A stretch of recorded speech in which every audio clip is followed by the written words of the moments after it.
I must say, it's actually International Day, where we get ourselves to make sure we strengthen the idea of peace within our country, across all other countries and nations. Well, I hope that you have been part of the peacemaking process when it comes to the country. And if you haven't, it's never too late for anything. You can always jump on that train. I am Philomena, your host this morning, and I do have my entire team this morning.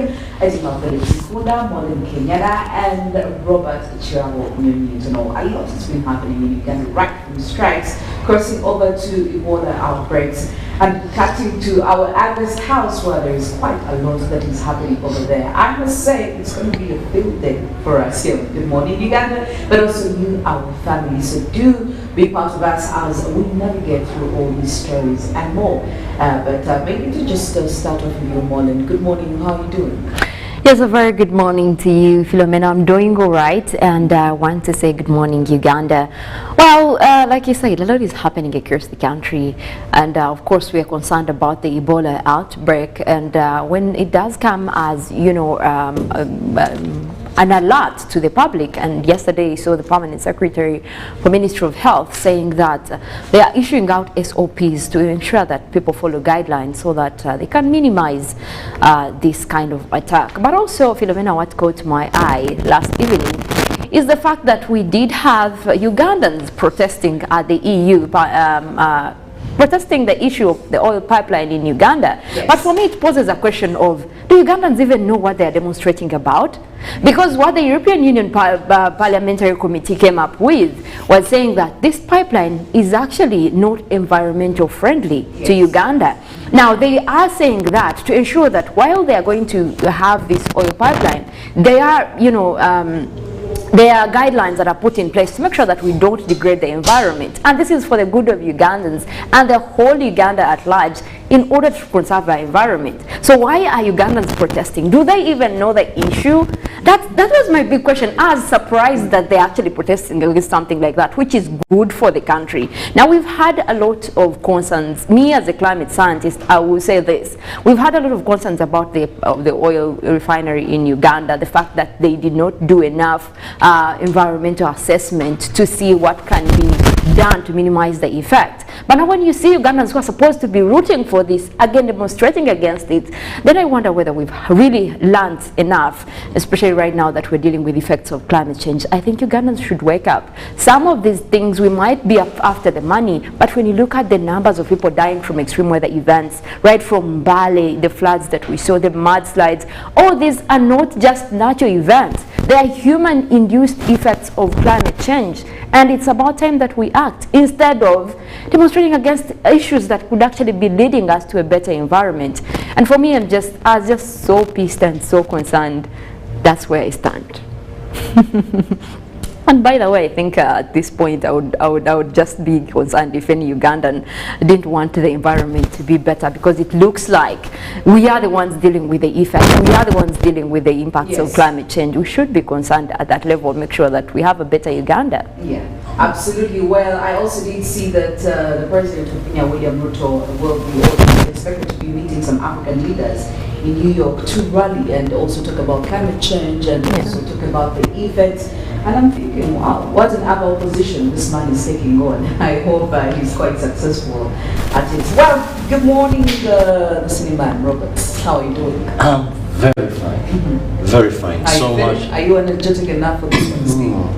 Very energetic. Okay. Well, of course, away from the bad news of an outbreak of Ebola in Uganda, in Mubende. So much is happening.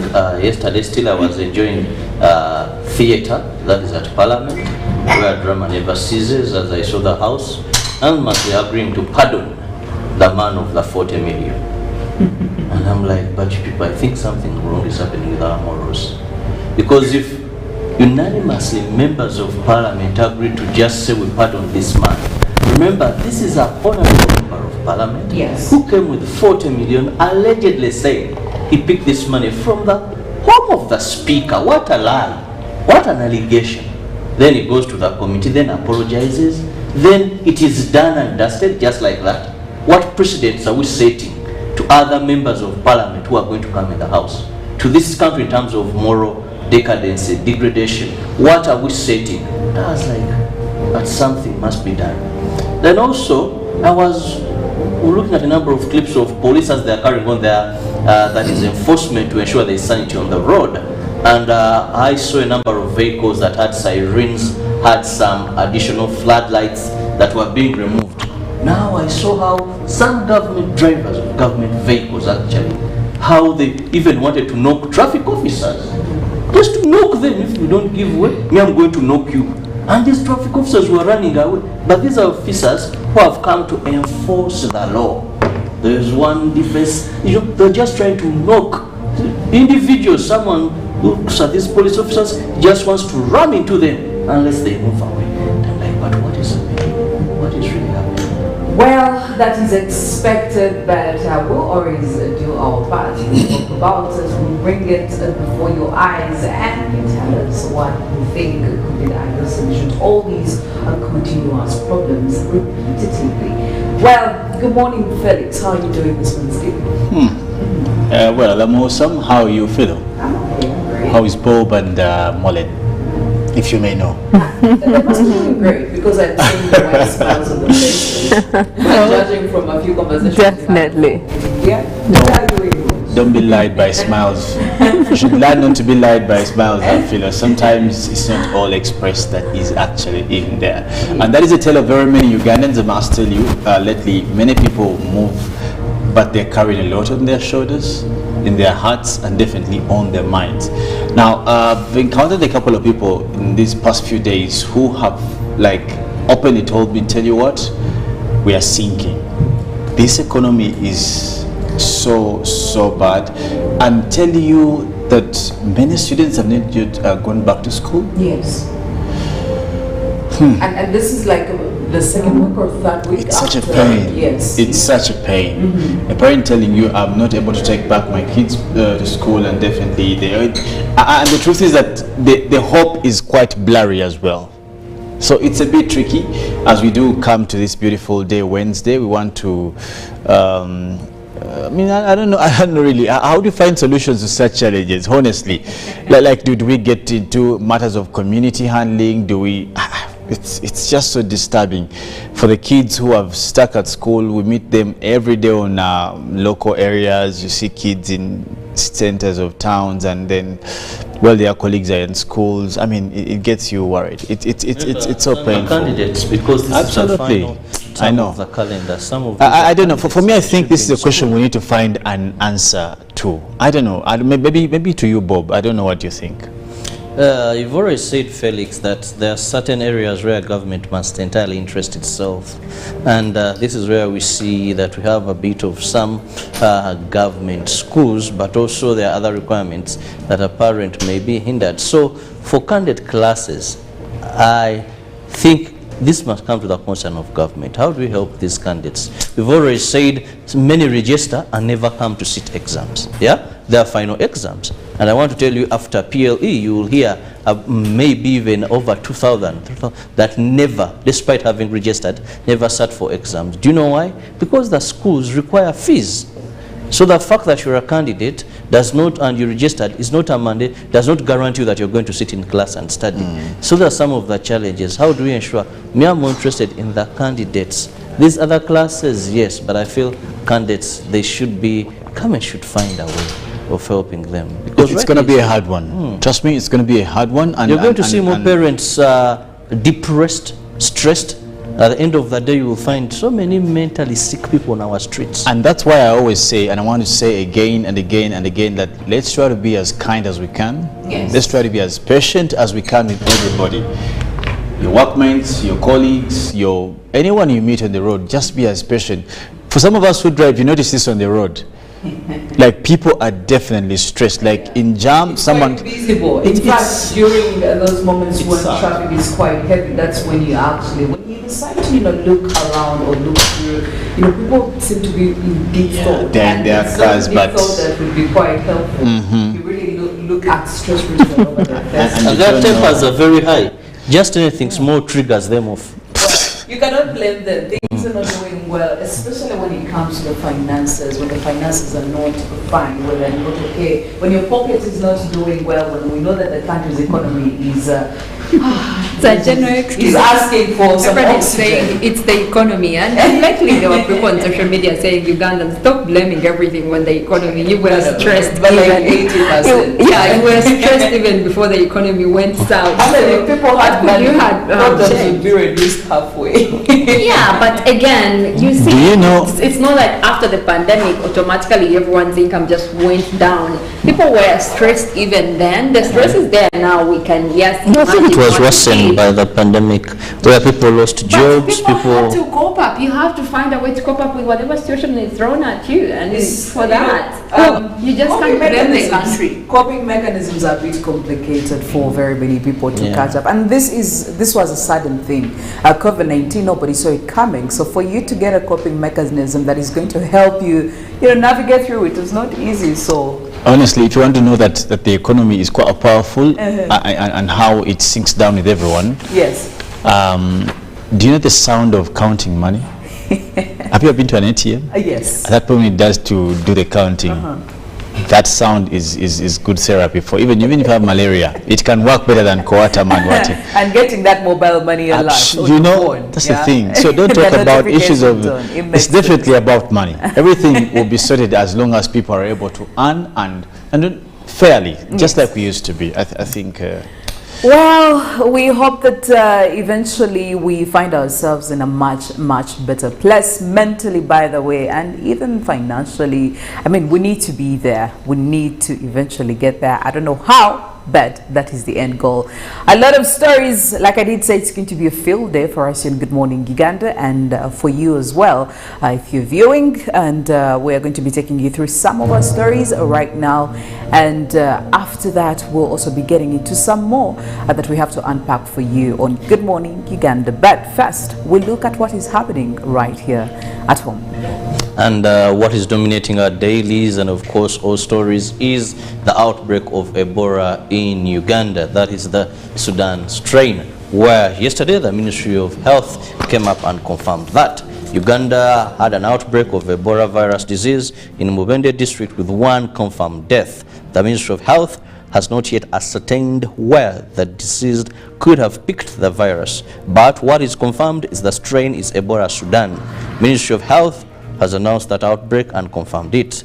Ministry of Health said the suspected case patient was a 24-year-old male who was referred from a clinic to Mubende Regional Referral Hospital, where samples were drawn and taken to Uganda Virus Research Institute. The results released yesterday confirmed the suspect had Ebola of Sudan strain. The confirmed index case died in the morning of Monday, and the body by press time was still at Mubende Regional Referral Hospital mortuary awaiting safe burial. The Ministry of Health is stressing further contacts of the deceased. Between 1st and 15th of this very month, 6 deaths occurred in Kiruma and Madudu sub-counties, 3 adults and 3 children. There will, however, be no vaccination against Ebola, since government has no vaccines for Ebola Sudan vaccine.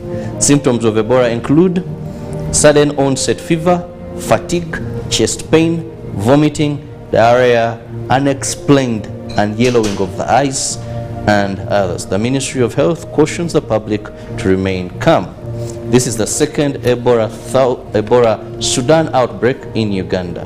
The first case was reported in Wero district in 2012.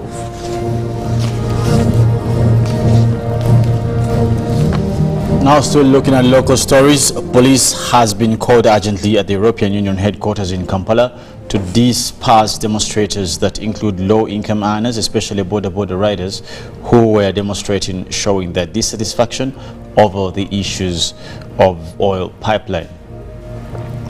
Now these, who were led by the chairman, Charles Ndugwa, say that the European Union Parliament sitting may cause losses to Uganda. Last week, the European Union Parliament came out and said an oil pipeline from Uganda will cause environmental degradation. This forced stakeholders, including President of Uganda, to encourage those doing this work to continue and avoid getting confused. Tuesday morning, those who wish to the country well, together with border riders from different districts across Uganda, have stormed the European Union headquarters in a demonstration to show their dissatisfaction with this issue. And moving to education, Ministry of Education and Sports has warned that it will be compelled to publish details of individual schools, district and regions that may engage in examination malpractices. Uganda National Examination Board is set to conduct the final examinations for primary 7 learners on the 8th and 9th of November this year. Less than 2 months to the D-Day, the board is in final preparation exercise. Among them is a 2-day annual seminar for district, city and municipal inspectors of schools convened in Kampala. The retreat is, among other issues, tackling how best the country can deal with examination malpractices. State Minister for Primary Education, Dr. Joyce Moruku Kaduchu, warns perpetrators and culprits not to risk to engage in examination malpractices. A section of inspectors attending this seminar are optimistic that if all stakeholders join hands, a multi-practice-free exam can be attained. UNEB is also concerned about the increasing number in pupils, and this leads to more manpower needed to facilitate this exercise. The annual 2-day seminar attracts school inspectors from across the country.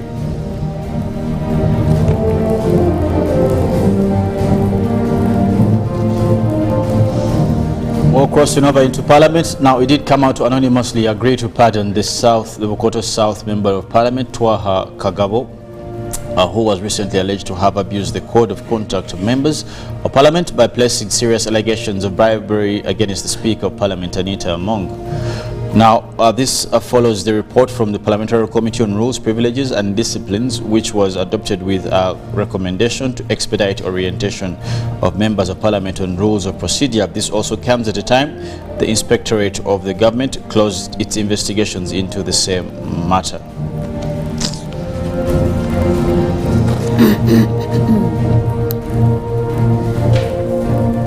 Well, looking at the international scene, Western nations have condemned Moscow's plans to hold urgent so-called referendums in parts of Ukraine that are currently under Russian control. The votes have been called by Russian-backed officials in 4 Ukrainian regions to ask whether they should become a part of Russia. The US, Germany and France have said they would never recognize the results of such sham ballots. The NATO military alliance said the plans spelled an escalation in the war. Plans to run polls for 5 days starting on Friday have been announced in the eastern regions of Luhansk and Donetsk, as well as Zaporizhia and Kherson in the south. The quartet represent around 15% of Ukrainian territory, or an area the size of Hungary, according to several media outlets. Now, the suggestion that legitimate and fair polls could be run in the middle of a war were immediately scorned by the West. Now, German Chancellor Olaf Scholz blasted the Russian plans for sham votes, while French President Emmanuel Macron labeled them a parody of democracy. If the Donbass referendum idea wasn't so tragic, it would be funny, Mr. Macron told reporters in New York, where he's attending the UN General Assembly.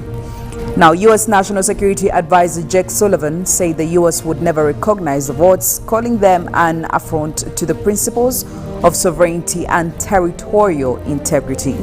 Any referendum planned by invading forces contravenes international law and will have no legal force, the Organization for Security and Cooperation in Europe said in a statement.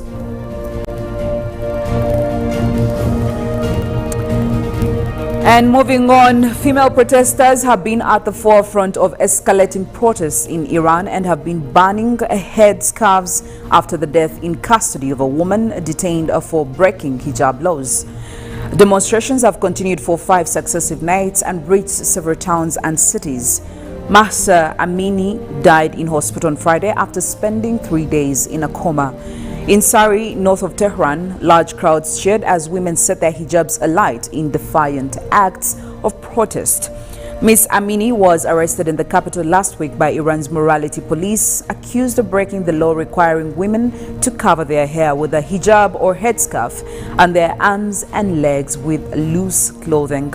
She fell into a coma shortly after collapsing at a detention center. There were reports that police beat Miss Amini's head with a baton and banged her head against one of their vehicles. Acting UN High Commissioner for Human Rights Nada Al-Nashif said the police have denied that she was mistreated and said she suffered sudden heart failure. Miss Amini's family has said she was fit and healthy. The 22-year-old was from Kurdistan province in western Iran, where 3 people were killed on Monday as security forces opened fire on protesters.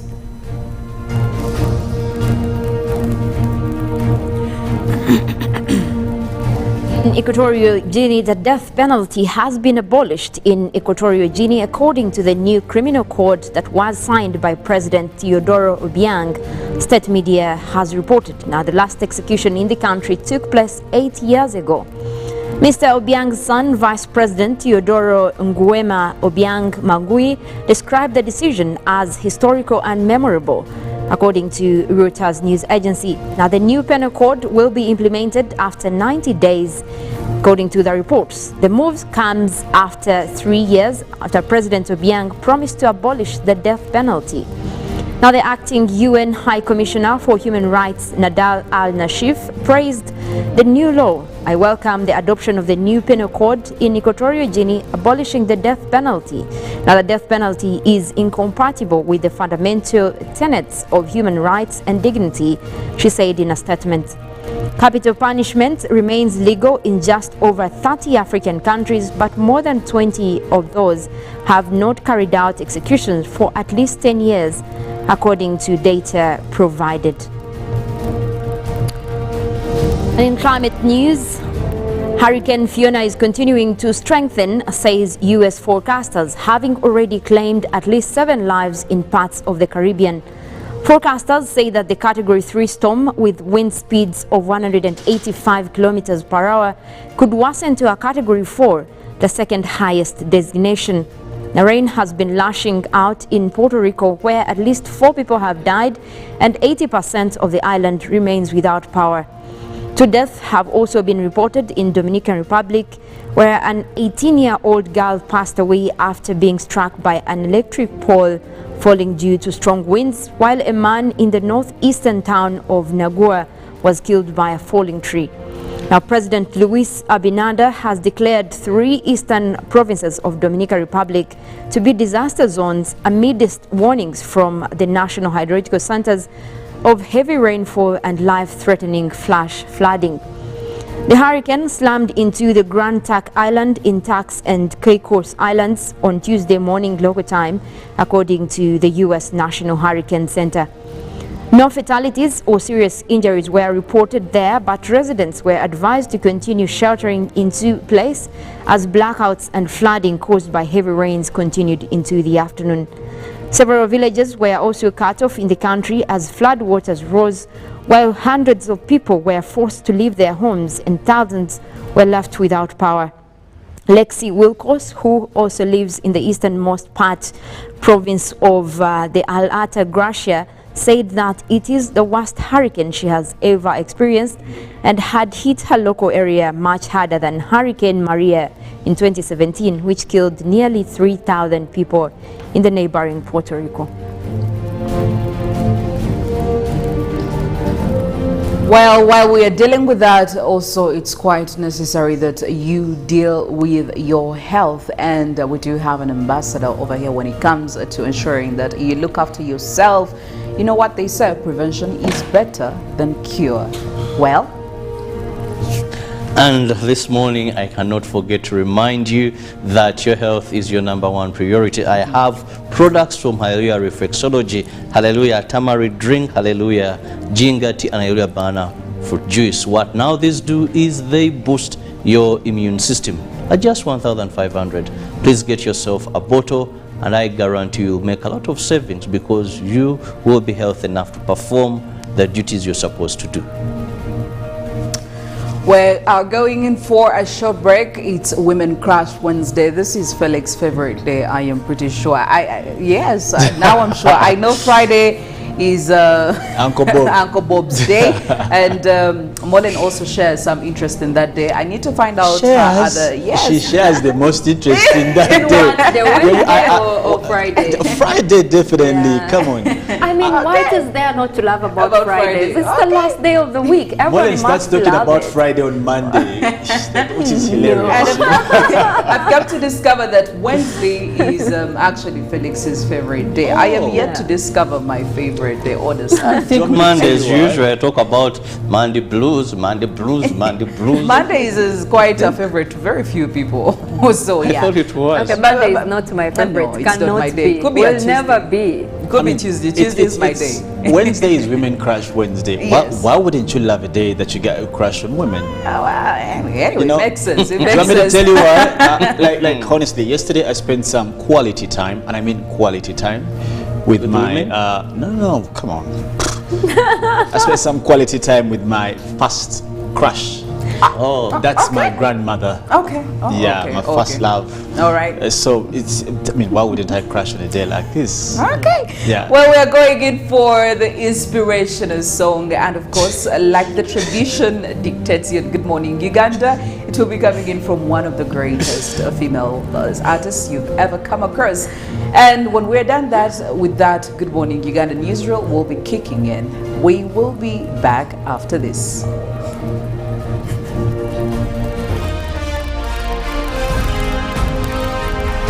Live from UBC Studios in Kampala. This is Good Morning Uganda.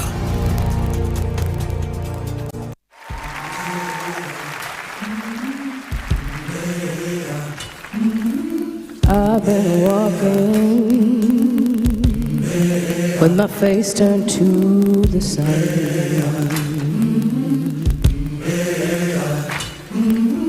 Weight on my shoulders, a bullet in my gun.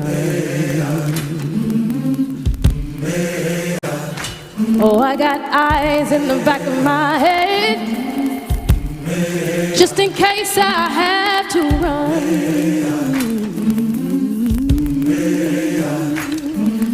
I do what I can when I can, while I can for my people. While the clouds roll back in the stars. You talk about our motherland Uganda, the pearl of Africa. You cannot fail to smile because of the smile that fills the faces of the citizens. Our nice good weather and nature that sustains us all, that enables us all to continue each in their own way, because we are all different even according to each individual's work. But what joins us to become one person is the sweetness from the flavored drink Alleluia Jingati drink and Alleluia Tamarind drink. The flavor that quenches your thirst while at the same time treating and healing your body because it is 100% natural. Enjoy the drink that has got the tamarind juice in it. Made by Alleluia Reflexology, Healthy Solutions and Nutritional Research Center Limited. Get yourself a bottle of Alleluia from all shops around.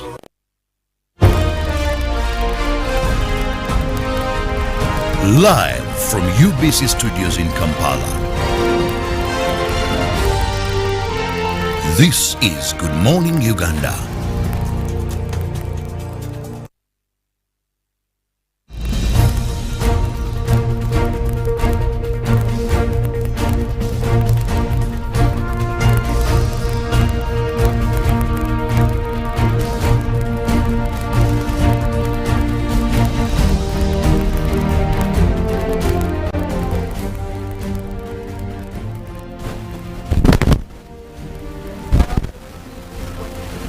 Morning Uganda, the 20th of September 2022. It's not ordinary Wednesday, I will say. It's actually International Wednesday, where we give ourselves to make sure we strengthen the idea of peace within our country, across all African countries and nations. Well, I hope that you have been part of the peacemaking process when it comes to country. And if you haven't, it's never too late for anything. You can always jump on that train. I am Philomena Mastiko, your host this morning, and I do have my entire team this morning. I do have Philomena, Mollen, Kenyena, and Robert Kirabo, Nyonyintono. A lot has been happening in Uganda, right from strikes, crossing over to Ebola outbreaks, and cutting to our August house where there is quite a lot that is happening over there. I must say it's going to be a field day for us here. Good morning, Uganda, but also you, our family. So do be part of us as we navigate through all these stories and more. But maybe to just start off with you, Mollen. Good morning, how are you doing? Yes, a very good morning to you, Philomena. I'm doing all right, and I want to say good morning, Uganda. Well, like you said, a lot is happening across the country, and of course we are concerned about the Ebola outbreak, and when it does come as, you know, an alert to the public, and yesterday saw the Permanent Secretary for Ministry of Health saying that they are issuing out SOPs to ensure that people follow guidelines so that they can minimize this kind of attack. But also, Philomena, what caught my eye last evening is the fact that we did have Ugandans protesting at the EU, protesting the issue of the oil pipeline in Uganda. Yes. But for me, it poses a question of, do Ugandans even know what they are demonstrating about? Because what the European Union Parliamentary Committee came up with was saying that this pipeline is actually not environmental friendly to Uganda. Now, they are saying that to ensure that while they are going to have this oil pipeline, they are, you know, there are guidelines that are put in place to make sure that we don't degrade the environment. And this is for the good of Ugandans and the whole Uganda at large in order to conserve our environment. So why are Ugandans protesting? Do they even know the issue?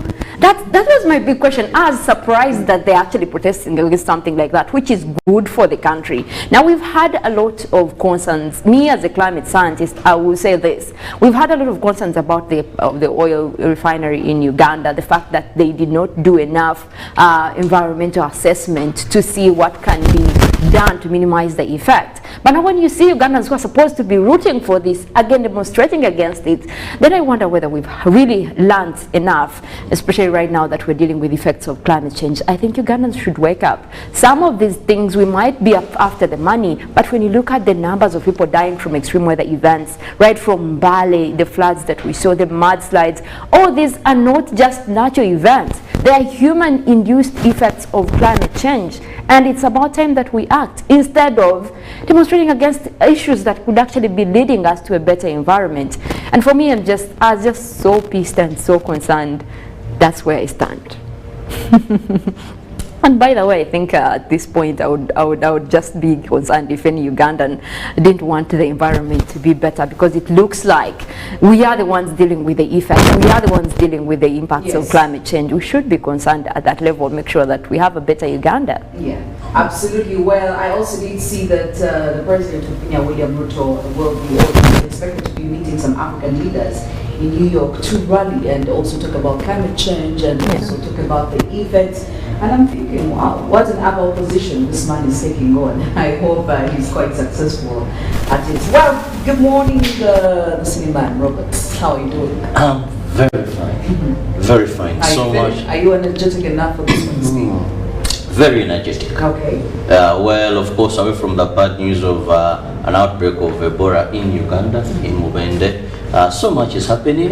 Yesterday still I was enjoying theatre, that is at Parliament, where drama never ceases, as I saw the House unanimously agreeing to pardon the man of the 40 million. And I'm like, but people, I think something wrong is happening with our morals. Because if unanimously members of Parliament agreed to just say we pardon this man, remember this is a honorable member of Parliament who came with 40 million, allegedly saying he picked this money from the home of the Speaker. What a lie, what an allegation. Then he goes to the committee, then apologizes, then it is done and dusted just like that. What precedents are we setting to other members of Parliament who are going to come in the House? To this country in terms of moral decadency, degradation, what are we setting? I was like, but something must be done. Then also, I was looking at a number of clips of police as they are carrying on their, that is enforcement to ensure there is sanity on the road. And I saw a number of vehicles that had sirens, had some additional floodlights that were being removed. Now I saw how some government drivers of government vehicles actually, how they even wanted to knock traffic officers. Just to knock them. If you don't give way, me, I'm going to knock you. And these traffic officers were running away. But these are officers who have come to enforce the law. There is one defense, they're just trying to knock individuals. Someone who looks at these police officers just wants to run into them unless they move away. And like, but what is happening? What is really happening? Well, that is expected, but we'll always do our part. We talk about it, we bring it before your eyes, and you tell us what you think could be the ideal solution to all these continuous problems repetitively. Well, good morning, Felix. How are you doing this Wednesday? Well, I'm awesome. How are you, Philo? I'm okay, I'm great. How is Bob and Mollen, if you may know? They must be doing great because I've seen the white smiles on their faces. Judging from a few conversations. Definitely. Yeah? That's doing good. Don't be lied by smiles. You should learn not to be lied by smiles, Philo. Sometimes it's not all expressed that is actually in there. And that is a tale of very many Ugandans. I must tell you, lately many people move, but they're carrying a lot on their shoulders, in their hearts, and definitely on their minds.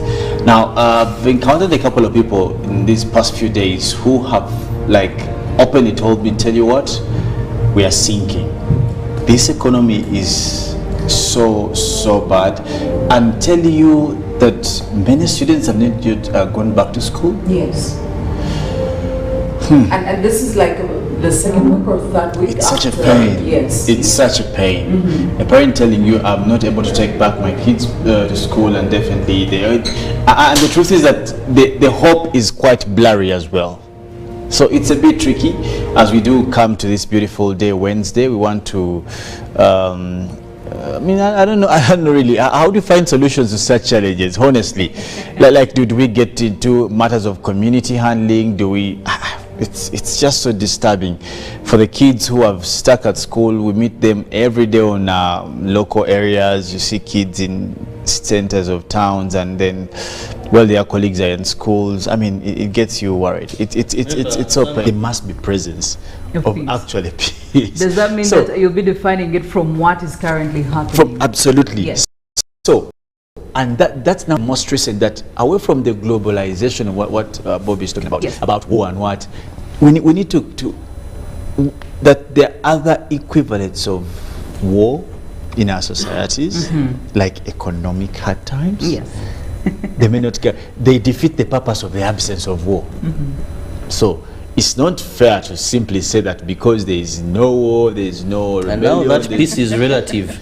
That Yes. is because, as Felix may say, that peace must be seen. There is someone who has spent money in Nyonyintono and saying, what a peaceful country. We've been here, we've had 4 days, we've spent millions. Then there is one who is building a skyscraper.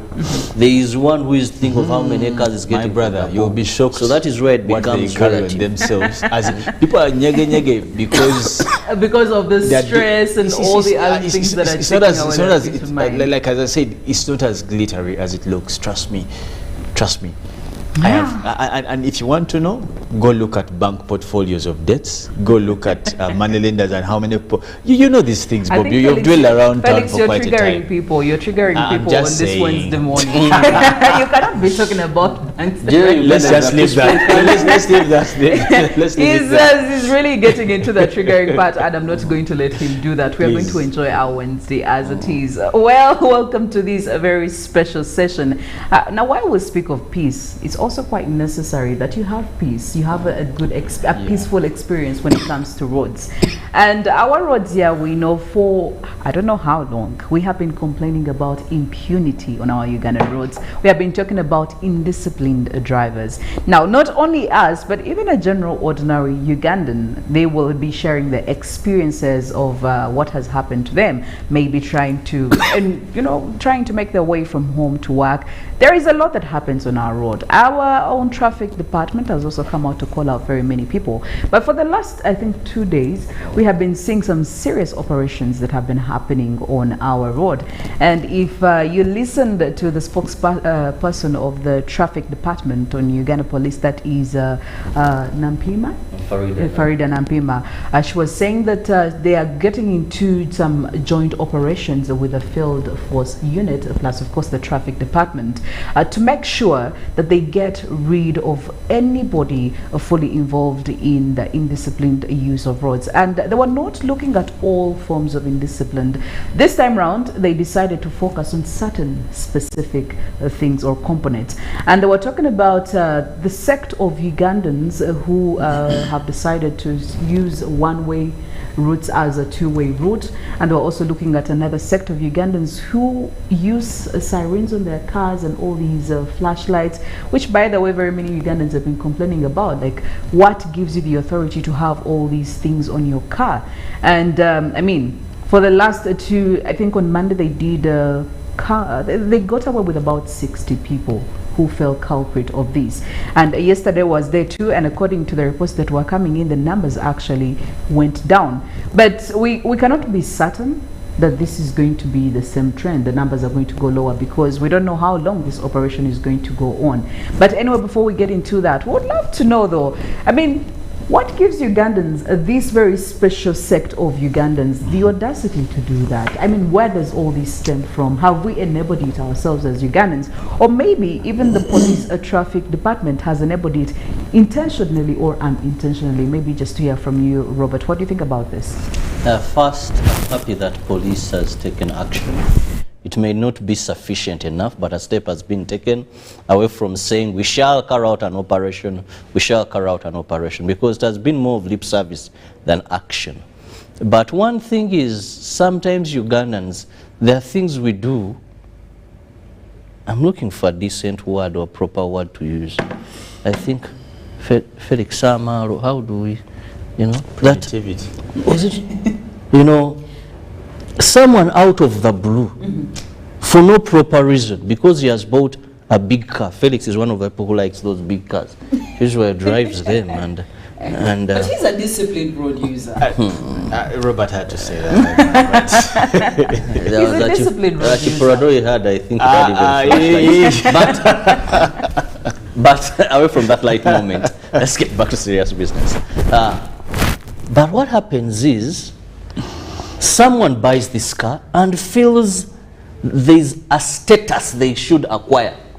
Because they own that kind of car. Because I've not seen floodlights, I've not seen sirens in a VTs, in a Primo. Well, you'll shock your system. Okay, I think I've not been very inquisitive. If they're on board, there's a type of car. There is some kind of these huge engines. It's most common. Yeah. Most common. You know, V8, these Prados and all that. It had become like they come when they have installed them. Because someone buys such a car, goes to the garage, chiseka, muntere mo bugombe no butala. It is like for that particular car, if you are Ugandan and you've had your money to buy this car because it's a bit expensive compared to the ordinary, so you feel there you deserve a right of way by virtue of the cost you've injected. That is why when some go to customize number plates, at least that is legal, and you're paying some huge tax for that number plate. Yes. So that's why I said, is it primitivity? You know, then after installing them, this person believes now he's a VIP, more important than other road users. I'm driving a expensive car, I'm having a big engine on the road, so therefore I must even take advantage of others. They must give me way. I've become important. Now, this has been a weakness of the enforcers.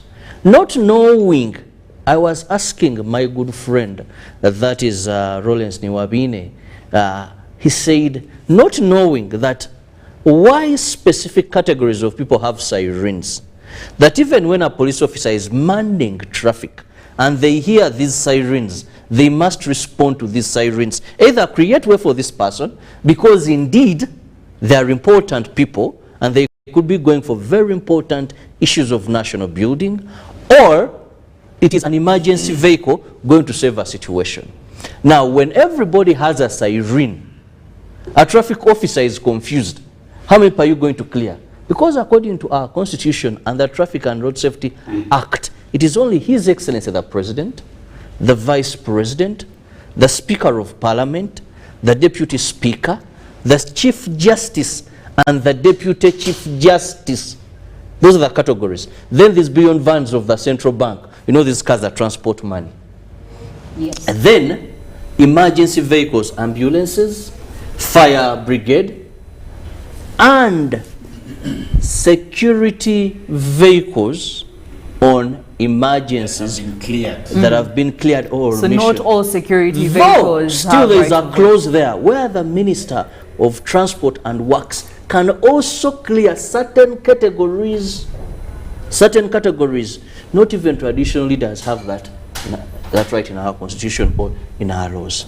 Now, why they gave these sirens to a few people? That when you're manning traffic and you hear a siren, it is an ambulance. Yes. The traffic officer has the right to violate, even if you're on traffic lights, to violate the traffic lights and hold you and create way for this vehicle. Because who knows, maybe an ambulance is rushing somebody and want to save a life. So they create way for that person. If it is Excellency, automatically, the head of state, you create way.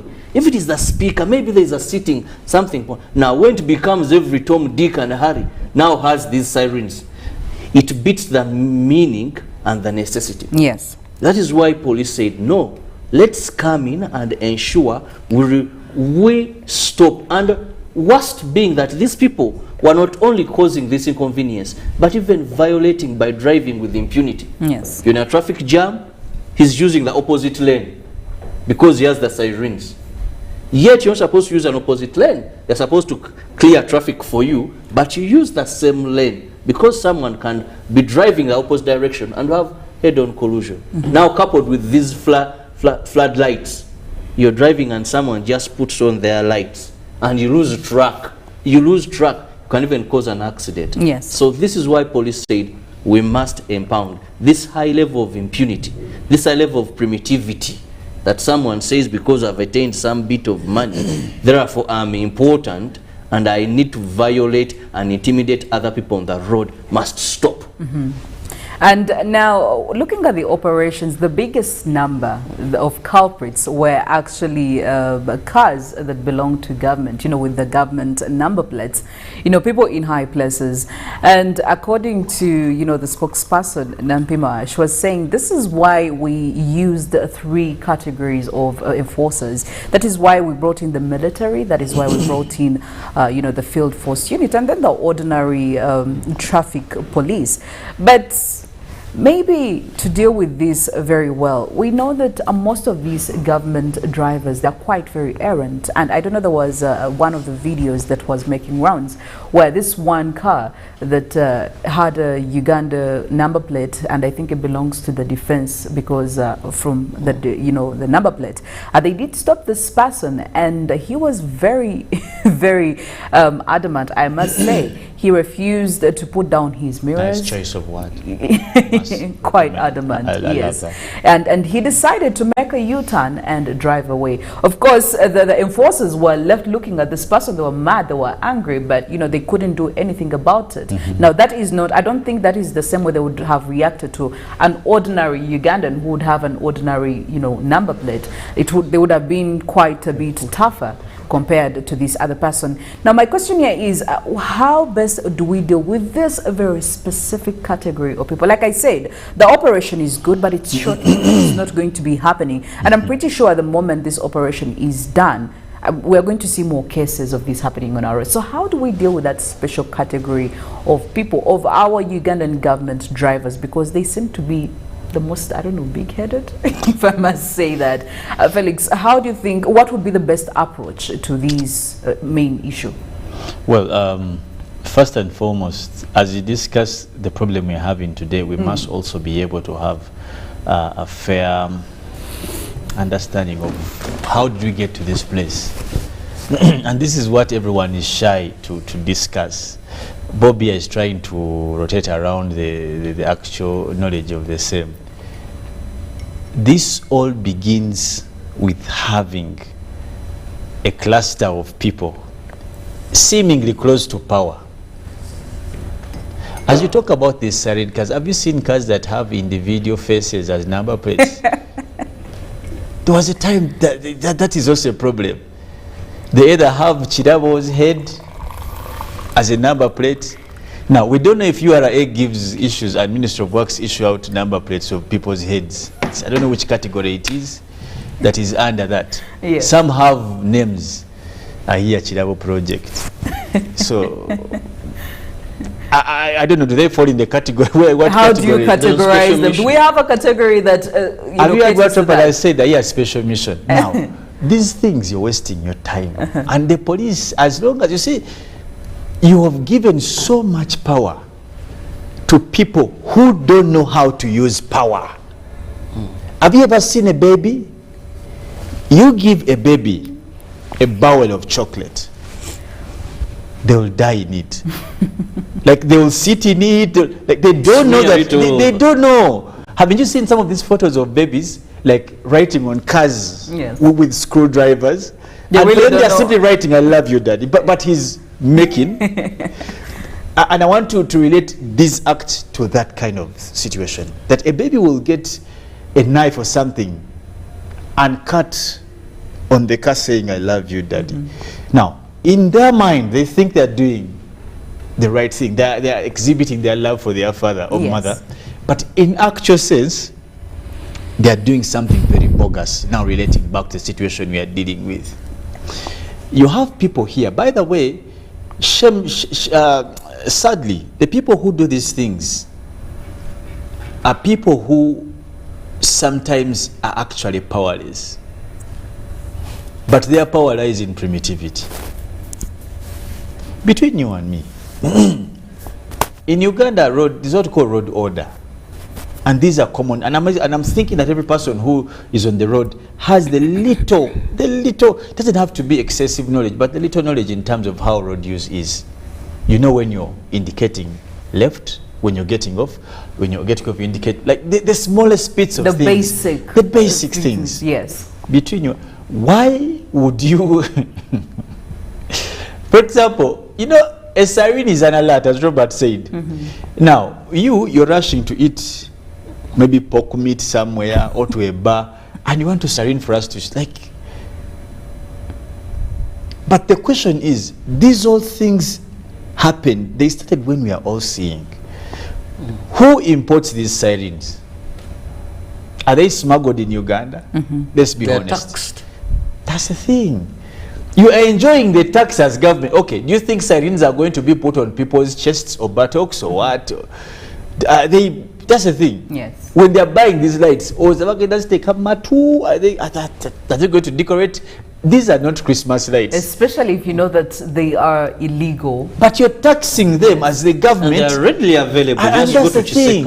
If you want, the first crackdown should go to where they sell them. But if you still want to eat the tax of Ugandans, as they import some of these things, but then you want to cut it, I'm asking, you want them to put them on their breasts? Do you want us to decorate our women's cheeks with, or we take them to the garden in the cassava tuber? It's just actually, Napi must say that they are going to go to the garages where they. When are they going to go? That's where they should start. The crackdown should start as long as anything you make it available in Ugandan market. You cannot start enforcing against it. You cannot be the judge in your own cause. URA is a government institution. It allows these things to come in. They are taxed. I think even the standards unit, in the board is aware. Probably they know which one is best, which one lasts long, and no one is saying anything. If you want, ban importation. Actually, Felix, that reminds me of a time when police moved on people that had these camouflage clothes. You bring in these bells, import them. They're being imported very well. The red bellets are imported very well. But you're saying people can't put them on. Now, you want the tax from the wananchi, the business people, but, and that's the question. I think for me, these whole operations are bastardized. They are full of hypocrisy, they are full of pretense, and they are against the weak people. If a car, and let me tell you, there are some things that people, that out of 10 people who drive, the laymen like me, the Roberts, the yourself, the Philos, there are things we can't do. But there are the people who do these things. Because you know there are serious repercussions. You know, what are you going to tell the policeman if they get you? If a policeman stopped you, I don't think I would have the audacity for me to turn my car around. You have no one to call. You, like Teddy Akumanyi, like what normally say, you are a child of a duck. The people who do these things are the people closer to power. Yes. But even those that admit it have it, because they see it's becoming fashionable. But if Kirabo is doing it, why does the other person do it? I know people who drive minus number plates, and they just keep these number plates. But when you find out who literally they are nothing. They're just assuming who had a Sipapa here. Should just put in the screens Sipapa. No number plate throughout. But can we also say that we do have a vice, we do have corruption on our roads. The people who do that, because they know at the back of their mind, if I give this guy, say maybe leave alone corruption. No. I am going to get away with it. You'll be surprised. Such cases don't even have any corruption cases. Yes. Don't even stop. The scenarios we have had in this country that have gone unquestioned, where we have seen officers being shot at work, being beaten at work, are so many. Now, police officers even enforce in fear. We have had interactions with police, traffic officers. They enforce, they do their work in fear. Once they see these cars, and most of them, if you've noticed, yes, they just step aside. They step aside because they don't know. Yeah. They don't know who's in this country. People move with guns. Every shamba boy, herdsman, what, like the cockroach, everyone. Do you have in this country? Well, I'm not close to power, unfortunately. but those ones, no. But it's a fact. Yes. Let's just act like you don't live in this country. Many people here are very violent on the roads. People have canes. People, I don't know why people move with weapons. People come out of their cars. Yeah. I know those that move with canes. Sticks, they call them what? Nkoni is called what? Something like that. Yes. I'm thinking, to beat who? This is border. You herdsmen, like, you cannot say that you, now that's the kind of society you have on the roads. But this whole thing started with the abuse of power. You give, as long as you start giving pieces of power, people want more.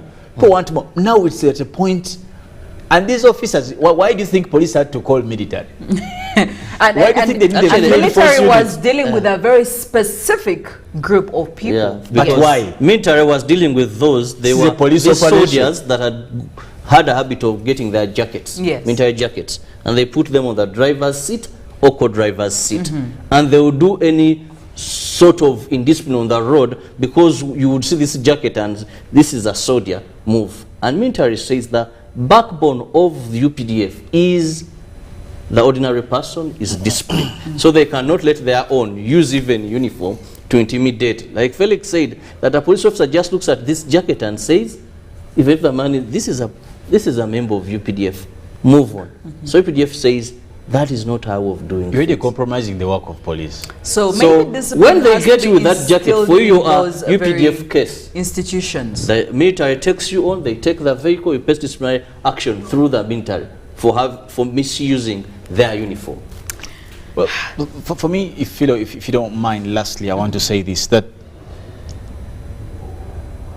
our mannerism as a general society defines the kind of society we have chosen to be.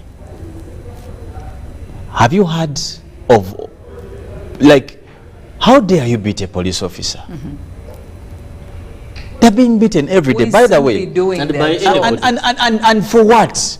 For doing their job. They come to arrest a now, if we are at that point, let me tell you, these operations, of course, they will yield some success, and we pray they actually do. Definitely, they have done some good and what, and I understand, but there is so much that underlines why this impunity is in the road. I'm telling you, it's beyond just the sirens. Those people, they have a source of power. Yes. So you give them the power, dance to the music. Well, they know that they have a fallback position just in case anything happens to them. Traffic enforcement. Do you remember the Gamba Nogu time? Traffic enforcement has been quite a problematic journey for Ugandans, especially the ones in authority, the ones who are supposed to make sure that there is a discipline on the roads. But what is the way forward? How do we deal with this? Because it has been a cycle. It has been happening over and over and over. Well, we are yet to find out if we can get a solid solution to this. These operations are already happening, but are they going to be sustainable? That is also another question we are looking into this morning. Get onto our socials, Twitter, hashtag UBCGMU. Tell us what you think about this. We're going into our dailies to look at the big stories. Good morning, Uganda.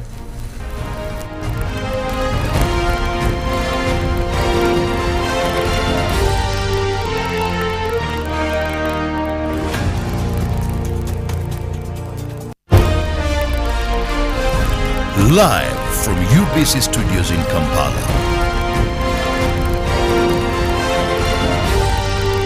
This is Good Morning Uganda.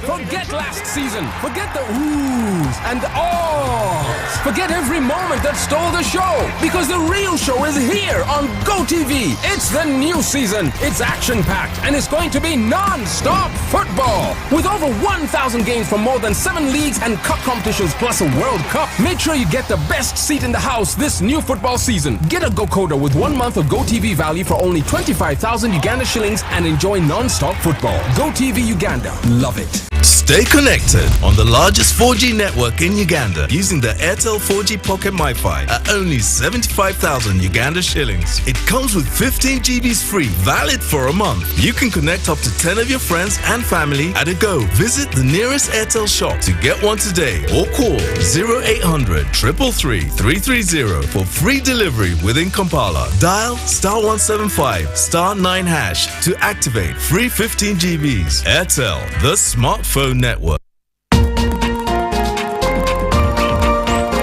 A logical, deeper conversation. How many teachers in Uganda did you consult? But there's a mistake we are making. Which is good? Which is good? Which is good? Which is good? We went to this school, we ran to Western, we ran to Northern, we ran, then you come. Isn't that an achievement? Objective and non-partisan. Honorable Minister, there were a number of points. I want to start with you. Straight from the hearts of open-minded men and women. Money tends to move faster at night. So when people are not counting, don't take it for granted. Candid and authentic. Because Uganda is not Thailand. That's not correct, and we should stop that kind of mentality. So what I'm saying that's is a trick question. Don't answer. I'm not getting into that. I'm not getting into that. Tell him you speak Luo. I think that's where we are beginning to have a problem. I think what is going to kill the parish model are all the misconceptions on how it's supposed to run. I know that the Prime Minister is listening. Behind the headlines. Charles, let us agree. We liberalized the economy. We are several nations put together. Why don't you appreciate that? What if it fails? I'm happy and to he's a good lawyer because Amin is not in power. The parish development committee is functional. It is there. That there is a parish chief, that the beneficiaries do exist. So we look at expenditure, we don't look at revenue, and that is the challenge we are giving them from Minister of Finance. Your fountain of new knowledge, flowing into the mass body of knowledge. First get the knowledge of Bukedia, how they want to be modernized. Every Wednesday, 10 p.m. on your public broadcaster. You return money to the treasury, which is meant for the people. UBC, inspiring Uganda.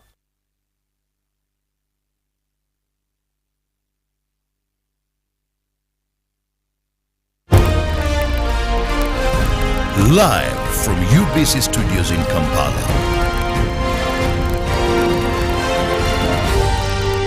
This is Good Morning Uganda.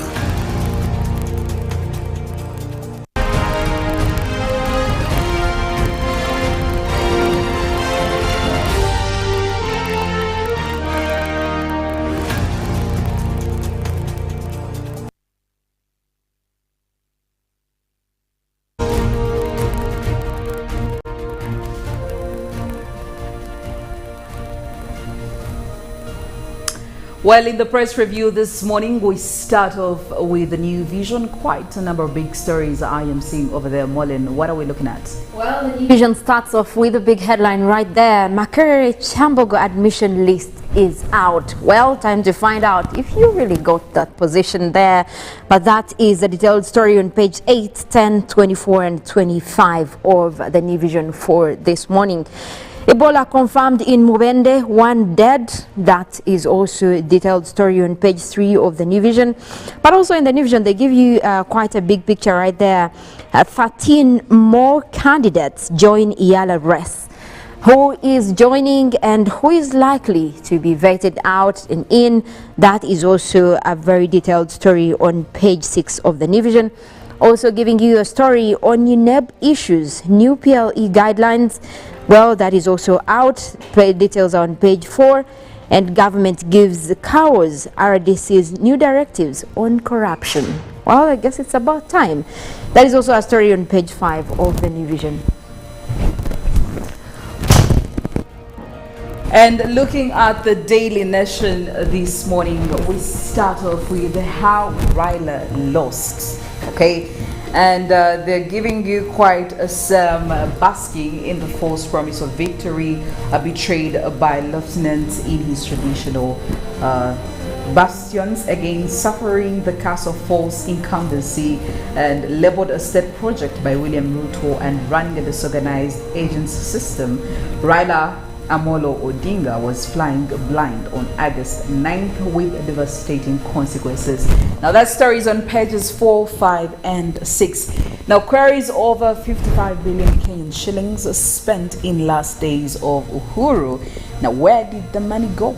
That's the big question. Members of Parliament are raising questions regarding all these colossal amounts of money allocated to various government ministries and agencies days to the end of the Uhuru term, at a time when the country faced a huge foreign debt and food and fuel subsidy crisis. Well, also looking at agriculture, subsidized fertilizer capped at 100 bags per farmer. And we're looking at over 4 million in need of food aid as famine stalks nation. And also jitters as Uganda declares first Ebola death since 2019.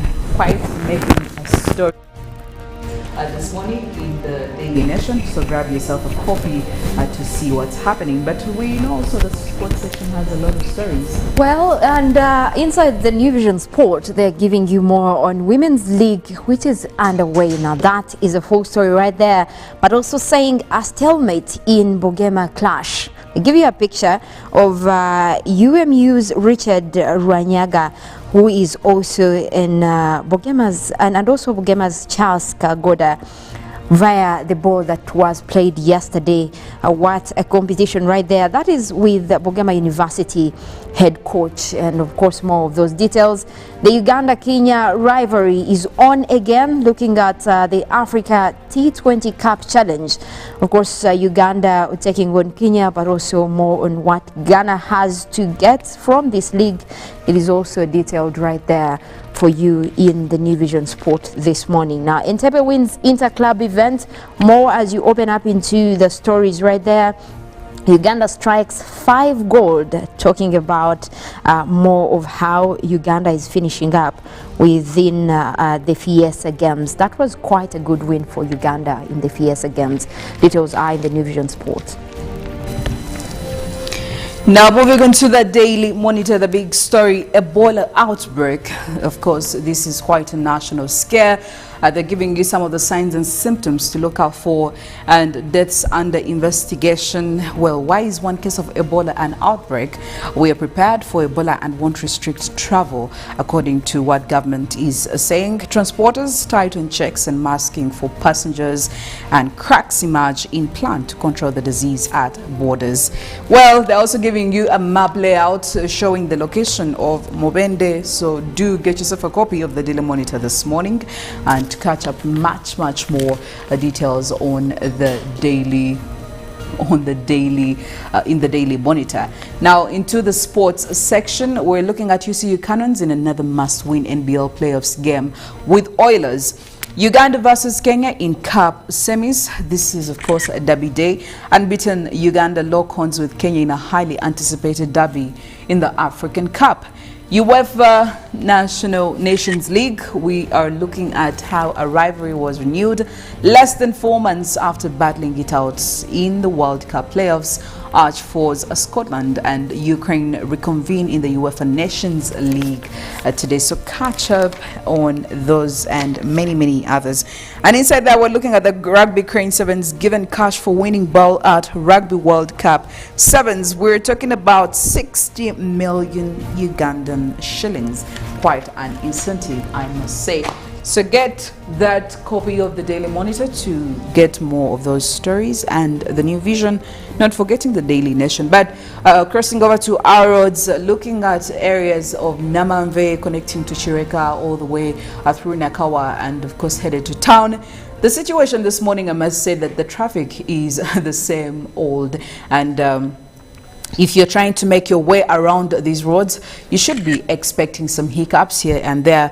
Maybe to start off, as you're coming in from Namamve, of course connecting from Seta through Namamve, I must say as you're approaching Boyogere, looking at that road, there are very many dots red, to be very specific, showing you that traffic has already built up in these very specific parts. We do have also the traffic building up in these orange spots, so clearly show you that as you're approaching Boyogere town center, where the junction is. Now at this junction we do have cars connecting in from several parts, but we also do have cars that are going around the Nambole road to make it to Chireka. So you should be expecting some chaos over here as cars coming in from Chobe Road are trying to make it to the main road, which is the Kampala Jinja Highway. Now if you continue and go through the bypass moving all the way towards Chireka, well, it should be quite a smooth ride for you until of course you get to Chireka town center,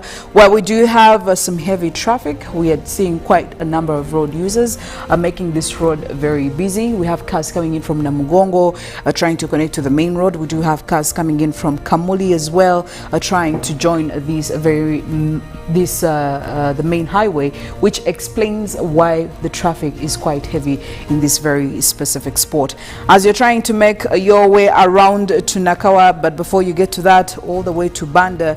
Banda is quite a smooth ride for you this morning, as it is quite dominated by this green stretch covering the biggest part of the road in this specific area. As you're getting around here, of course, we do have cars that are connecting in from Chambogo Road and trying to join the main road, clearly explaining why we're seeing the traffic build up over there. And of course, as you're trying to make your way through to Nakawa, you do expect some traffic here and there, as the orange line shows you that there is a traffic build-up, especially for the cars that are trying to make it to the town center. Now, as you're approaching Nakawa, the traffic starts to build up and it becomes quite heavy, covering the most part or the biggest part of this road. So you need to also plan accordingly to make sure that you are not inconvenienced in any way as soon as possible. And getting still to Nakawa, we do have quite some heavy traffic here. We do have cars coming in from Tinder Road. We have cars connecting in from Chinawataka over here, all trying to make sure that they join onto the main road. We do have the traffic extending all the way from that junction. So please make sure that you plan accordingly if you haven't yet left your home. Now, for the most part of that road, we do have traffic building up, starting to build up. And these arrows show you for the cars that are getting into town, it's going to be quite an inconvenience. For the cars that, or the people who are leaving town, it should be a smooth ride, at least for the most part of it. So please plan accordingly and make sure that you are not on the wrong side of the law, as we have clearly seen that we do have quite a number of operations going on. We do have the police traffic over there on our roads. We do have the military on the road. We also do have the field force units. So make sure you are doing the right thing and you don't have wrong equipment on your cars, because then you'll be having some serious questions to answer to. I'll leave it at that and officially hand you over to Mollen to give you more news concerning the climate and weather. I am Philomena Mastiko. Have a great Wednesday. Good morning. Well, thank you very much, Philomena, for that update. And of course, we want to now take you through the weather updates. Obviously, we're starting off with some of the stories that have been happening across the world in terms of extreme weather events.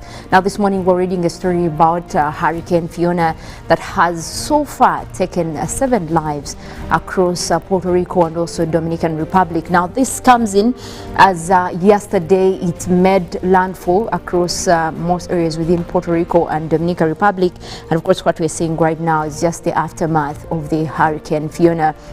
Now, this did land as a Category 3 hurricane. If you can imagine, this comes with a bit of winds that could take away trees, big trees falling down that could take away buildings. We're talking about that kind of category. And now even forecasters are saying that this could continue into a Category 4. When that happens, it means that these will be very strong winds, very strong that they could actually take a car off the road. That's when it goes to a Category 4 or even a Category 5, but it is still at Category 3, and that's when it made landfall. And what we do know so far is that most people that have been affected were the ones who had not evacuated from the area, because the path of Hurricane Fiona was actually forecasted, and what was expected is that authorities would help to evacuate people from the area. And most of them actually did evacuate. However, there has been damage, and so far 80% of Puerto Rico and Dominican Republic are without power even right now as we speak, but more winds continue to come in. And now this area has been actually worst hit by these extreme weather events. Just 5 years ago, we were also seeing effects of Hurricane Maria that was in 2017 that did take more than 3,000 lives across Puerto Rico. Now we're talking about most of the islands that are in danger of being underwater as climate change effects continue. It's no wonder that most of these leaders from islands do stand out in the UN climate talk, saying that we are most vulnerable. These islands are going underwater due to extreme weather events, and it could be such a scenario going forward as we look at climate action. If this is not, paid attention to, they could be looking at more of these catastrophic hurricanes across most areas, especially as you talk about Puerto Rico. You look at islands like Fiji that have also been, damaged by most of these tropical cyclones or even hurricanes. Now, that is one that has been looked at as we speak right now. But also, there is work that is continuing to be done, especially when it comes to climate action. And just yesterday, we did see the Denmark part of the world saying that, look, enough is enough. We need to do more when it comes to climate change, and Denmark now becomes the first country to offer loss and damage climate funding. And they are coming out to say that actually most of this funding has been denied to areas or countries that are most vulnerable. And for them, they are offering this kind of loss and damage funding to compensate for the most climate vulnerable areas. Now, yesterday, from statements from the Danish development minister, he was saying that he's actually making this as the pledge on the sidelines of the United Nations General Assembly, saying that the new climate funds could actually go to the Sahel region in northwestern Africa and other fragile regions. You look at the area that even Denmark is concentrating on, the northwestern part of Africa has been worst hit when it comes to climate extremes, especially with droughts. And even when the rains come in, they actually are associated with flooding and extreme weather events, which is why this is kind of a landmark and a historical event for Denmark to come out and say there is going to be a specific fund meant for vulnerable people, meant for loss and damage when we have these extreme weather events. And I think that is much welcome, especially as we talk about climate action leading to the events that are due to take place in Egypt, that is with COP27.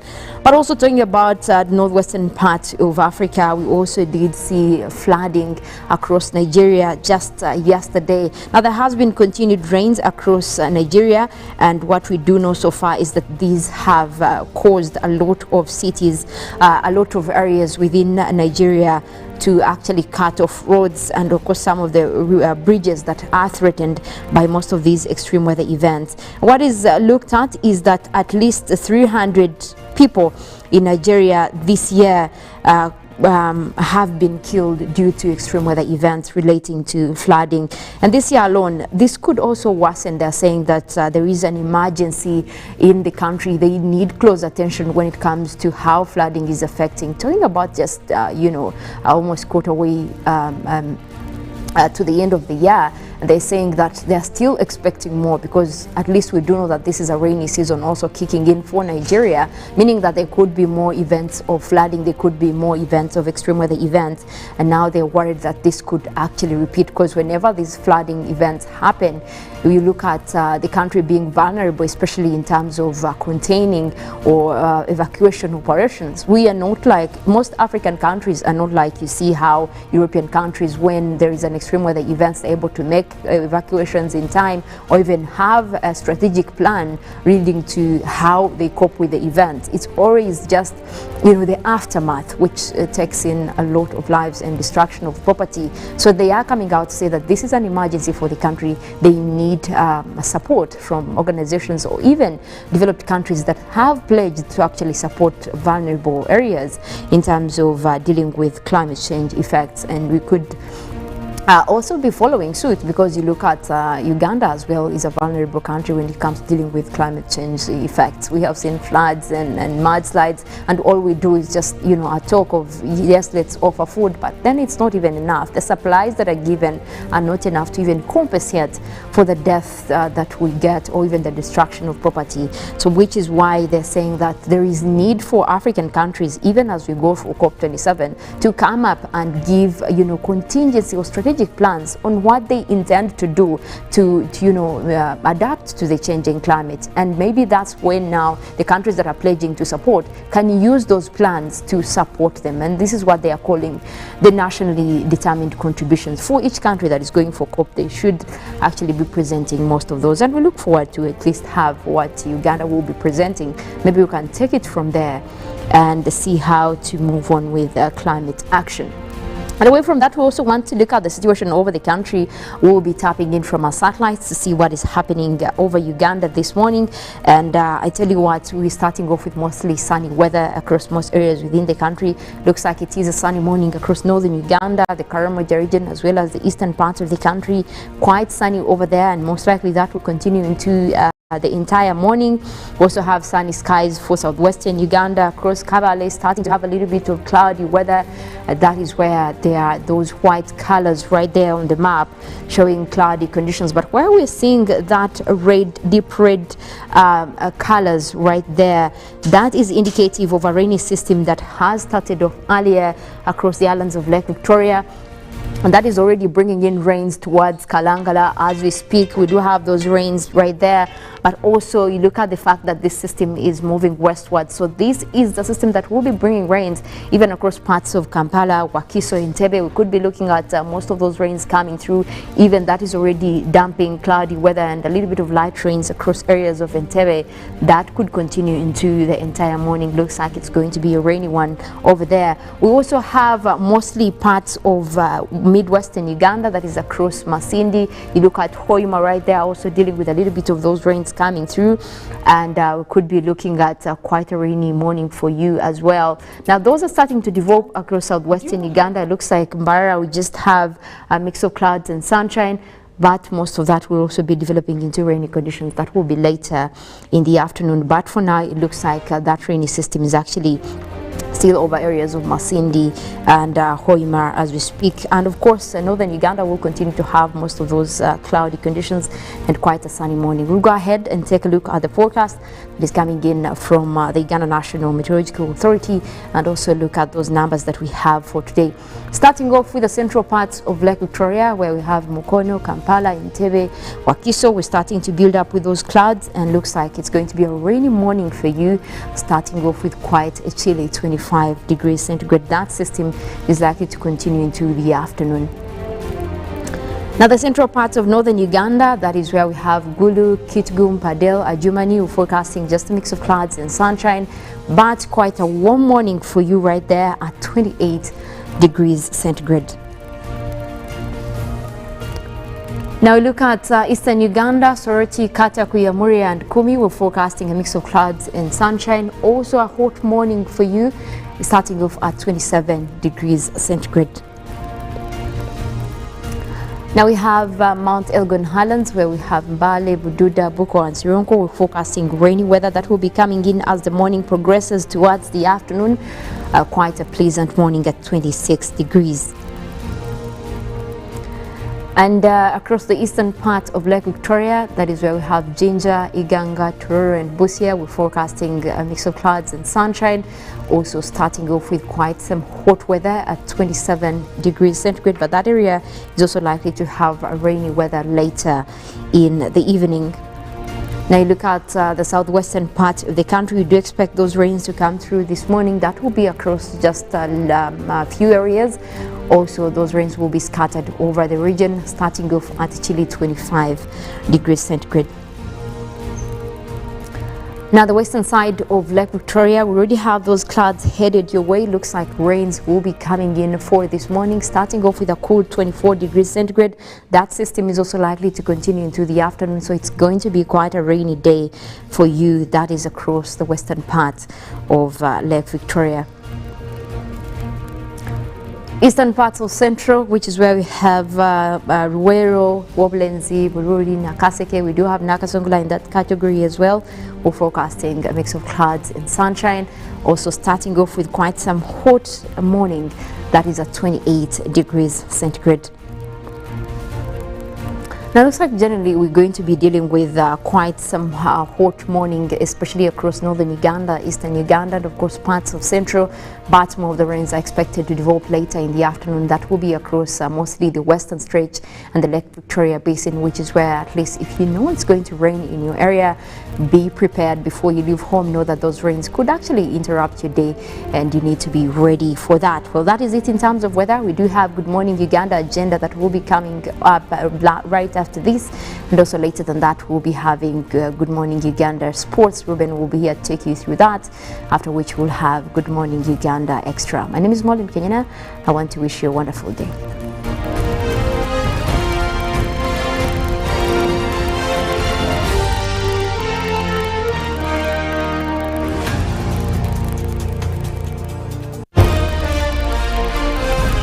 Live from UBC Studios in Kampala. This is Good Morning Uganda. Pick of the day on UBC. You can only become a leader when there are problems. Behind the headlines. So what are we deliberating? Whether rats from another country can be, somebody must be there to hold everybody accountable. Every Wednesday at 10 p.m. First of all, we as elites of Uganda, we have made Museveni the issue. I can tell Museveni is not the problem of Uganda. The problems of Uganda are much deeper. We can change the next 20 presidents and we'll still be this roundabout. Was brought to you by. Simply make a small deposit of 99k and pay the balance mpola. You can pay in daily, weekly or even monthly installments while you enjoy your new phone. So what are you doing today? Visit any MTN shop near you and get the MTN cupboard. That's super easy.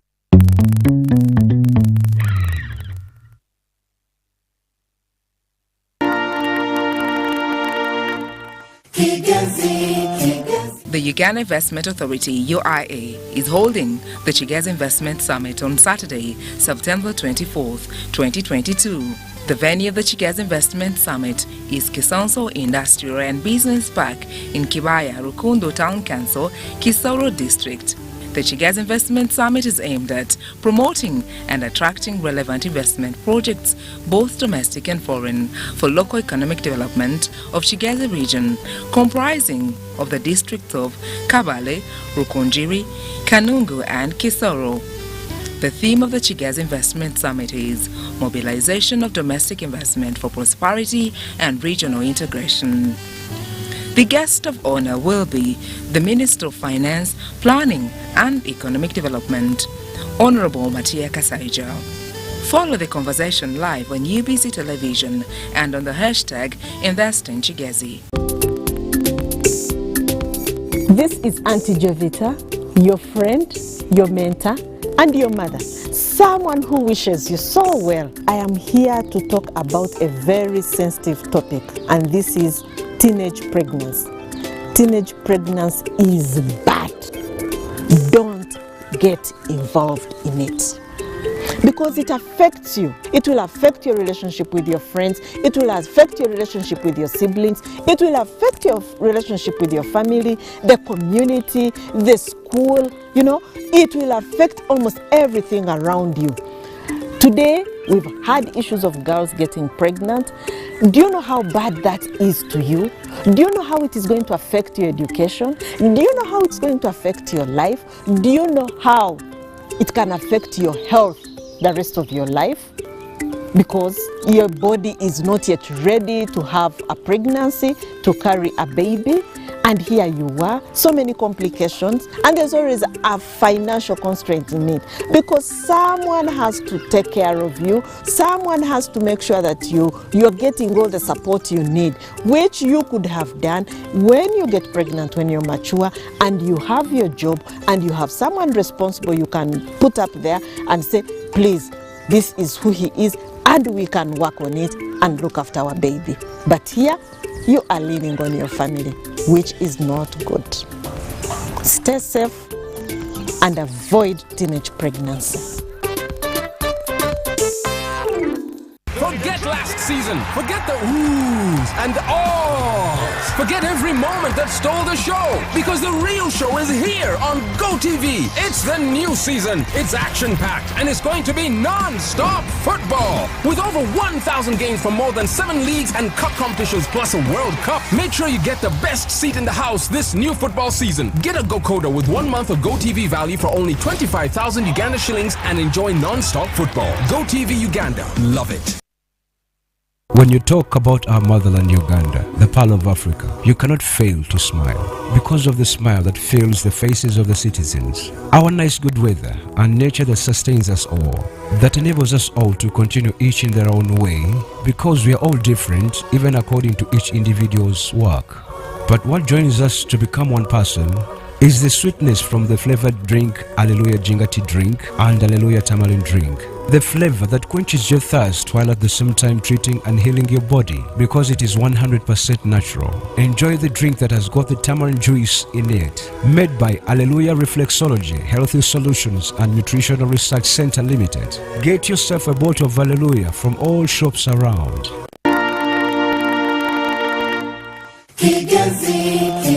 The Uganda Investment Authority, UIA, is holding the Chigezi Investment Summit on Saturday, September 24th, 2022. The venue of the Chigezi Investment Summit is Kisonso Industrial and Business Park in Kibaya, Rukundo Town Council, Kisoro District. The Chigezi Investment Summit is aimed at promoting and attracting relevant investment projects, both domestic and foreign, for local economic development of Chigezi region, comprising of the districts of Kabale, Rukunjiri, Kanungu and Kisoro. The theme of the Chigezi Investment Summit is Mobilization of Domestic Investment for Prosperity and Regional Integration. The guest of honor will be the Minister of Finance, Planning and Economic Development, Honorable Matia Kasaija. Follow the conversation live on UBC Television and on the hashtag #InvestInChigezi. A logical, deeper conversation. How many teachers in Uganda did you consult? But there's a mistake we are making. Which is good. Which is good. Which is good. Which is good. We went to this school, we ran it to Western, we ran it to Northern, we ran it, then you come. Isn't that an achievement? Objective and non-partisan. Honorable Minister, there were a number of points. I want to start with you. Straight from the hearts of open-minded men and women. Money tends to move faster at night. So when people are not counting, don't take it for granted. Candid and authentic. Because Uganda is not Thailand. That's not correct, and we should stop that kind of mentality. So what I'm saying that's is a trick question. Don't answer. I'm not getting into that. I'm not getting into that. Tell him you speak Luo. I think that's where we are beginning to have a problem. I think what is going to kill the parish model are all the misconceptions on how it's supposed to run. I know that the Prime Minister is listening. Behind the headlines. Charles, let us agree. We liberalized the economy. We are several nations put it together. Why don't you appreciate that? What if it fails? I'm happy and to he's a good lawyer because Amin is not in power. The parish development committee is functional. It is there. that there is a parish chief, that the beneficiary is doing. So we look at expenditure, we don't look at revenue, and that is the challenge we are giving them from Minister of Finance. Your fountain of new knowledge, flowing into the mass body of knowledge. First get the knowledge of Bukedia, how they want to be modernized. Every Wednesday, 10 p.m. on your public broadcaster. You return money to the treasury, which is meant for the people. UBC, inspiring Uganda.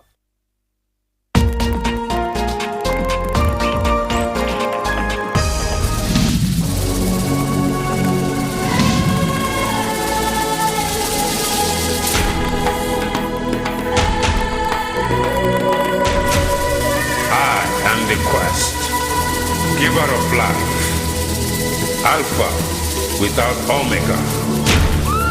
I am Africa. Hail to Uganda, the Pearl of Africa, a land with the world's most beautiful, captivating features. Hills, mountains and valleys, the enigmatic animal species in the wild. A land where Africa is condensed into one small country with authentic endowment of nature and perfect safari. Uganda, the Pearl of Africa, is without the crowds with abundant primates, wildlife and stunning scenery. Uganda, the Pearl of Africa, takes you beyond the guidebooks, the known features, and gives you the insights unmatched. Keep it UBC TV, where we inspire Uganda with authentic beauty and nature of our motherland. Uganda, the Pearl of Africa. Discover the fountain.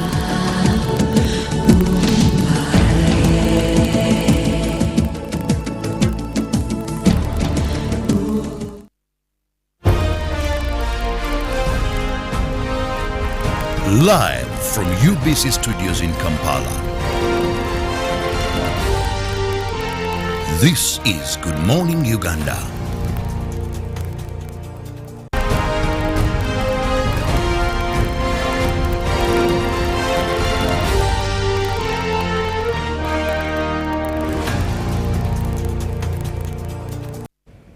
Good morning and much thanks for being with us here on UBC TV this lovely Wednesday morning. I'm Robert Kirabo Nyonyintono, in case you've just joined. This is Good Morning Uganda, and this particular segment is Good Morning Uganda, our agenda, where we make sure we have a guest and we always look at current issues affecting Ugandans. We are always on to current affairs, things that are making headlines and are very relevant for you to know, and we give you an in-depth analysis or in-depth explanation of what the situation is by having a guest in studios that concerned authentic or authorities to speak on that matter. Now this morning we have an official from the Ministry of Health, and that happens to be the Commissioner Epidemics and Disease Surveillance, Dr.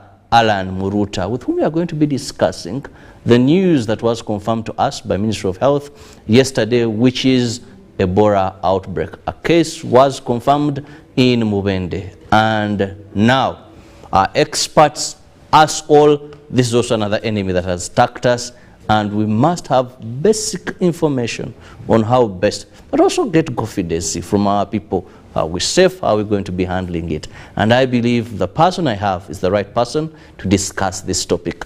Dr. Muruta, you're most welcome to our studios. Thank you very much. And good morning, viewers. My name is once again Alan Muruta, and I've been invited to talk about the current outbreak of Ebola in Mubende district. Now, Doctor, to begin with, when we talk about Ebola, to our viewers, help us understand what kind of disease are we talking about, and why should Ugandans be very careful at such a time? Thank you very much. Ebola is a viral disease that occurs in epidemics, in outbreaks. That means that even a single case is an outbreak given its potential to cause death. It causes death in more than 70% of the people that get affected. And that's the reason we should be worried about it. But at the same time, I want to allay the fears that this is not the first time we are getting this outbreak. There are a number of strains that we have experienced in the recent past. This time around, this one is called Ebola Sudan. Ebola Sudan occurred at the same time for the first time in 1976, when it was described as an outbreak in southern Sudan, in one of the parts in southern Sudan. And like I said, it has no specific signs and symptoms. And that's why sometimes we take a little bit long to detect it, because not until a few people have failed the common treatment of malaria, of pneumonia, of abdominal symptoms, and they go ahead and die, and then you begin to start to think that something else is the problem. And going to the next part of the question is that this time around, we urge the public, especially people around the sub-county that is affected. There are about 2 sub-counties in Mollen district that are affected, and of course the districts around. We know that we have confirmed only 1 case, but there are other deaths that had occurred since the first, and possibly a little earlier, but our records show that the earliest is occurred on the 1st of September, and there are 6 of them, and they have moved, the burials have taken place. Unfortunately, they passed on before we could confirm. However, we can have a high index of suspicion about those cases by carrying out what we call verbal autopsy or verbal postmortem. Did this person, by asking possibly the caretakers or those people around them, whether they had symptoms similar to those of Ebola, and then you classify those as probable cases. Probable cases are cases that have got the same description as Ebola, but for some reason you are not able to confirm. But they have what we call an epidemiological link. They have a link to the disease and to the outbreak in terms of person, in terms of geographical location, and of course the timing of the spread. And so the message to Ugandans and the people around Mubende and the districts surrounding is that we should observe hand hygiene very, very much. If there are people that are known to have come in contact with those that have passed on, please volunteer that information so that those people are followed up, they are isolated and followed up for a minimum of 21 days. Why 21 days? Because that's the non-incubation period of the disease, of the virus, which is 2 to 21 days. And so after 21 days, we stop the follow-up, because we know then that the person is not likely to develop the disease. Now, Doctor, one of the things we also need to understand here, what are some of the symptoms that maybe our people more so in these areas, but you know, with the pandemics, they are complicated because there is movement of people. Yeah. A person who was in Mubende at 5 may now be in Kampala already and mingling, associating with the people. So what are some of these signs that we should look out, that when a person presents themselves, maybe with this and this, we should be able to contact the Ministry of Health or concerned officials? Thank you very much, Mr. Kirabo.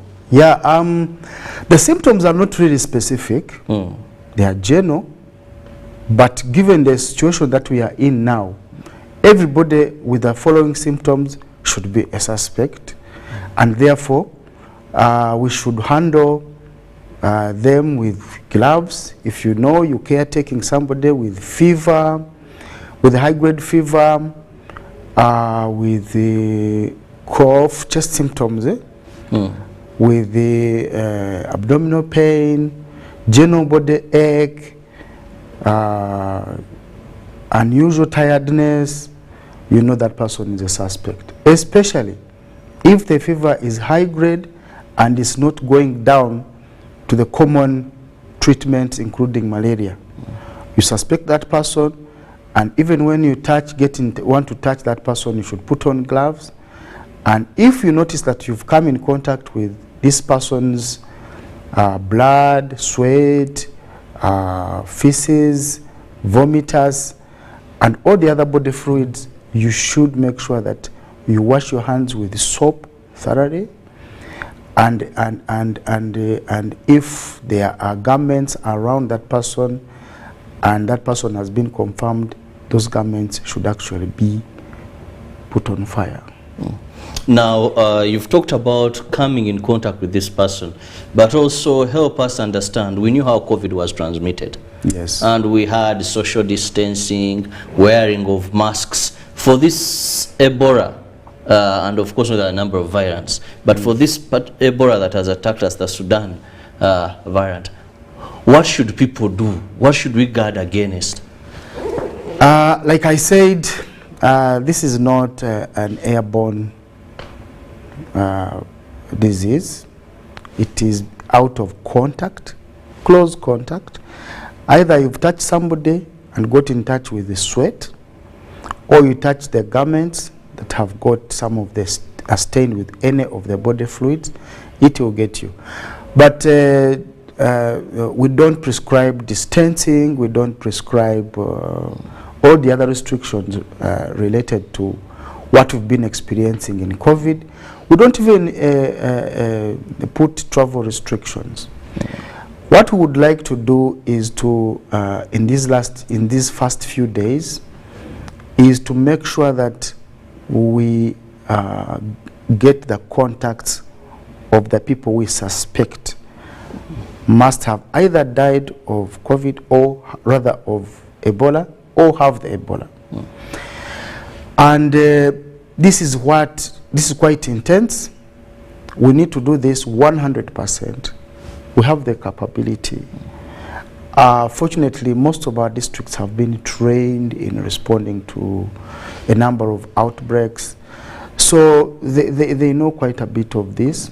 But also as a ministry, we have what we call the rapid response teams. And we have already sent them out to the neighboring districts and the epicenter of the outbreak to make sure that they comb the households and list all the potential contacts, all of them. And when they do that, we make sure that these people are isolated and followed for the signs and symptoms.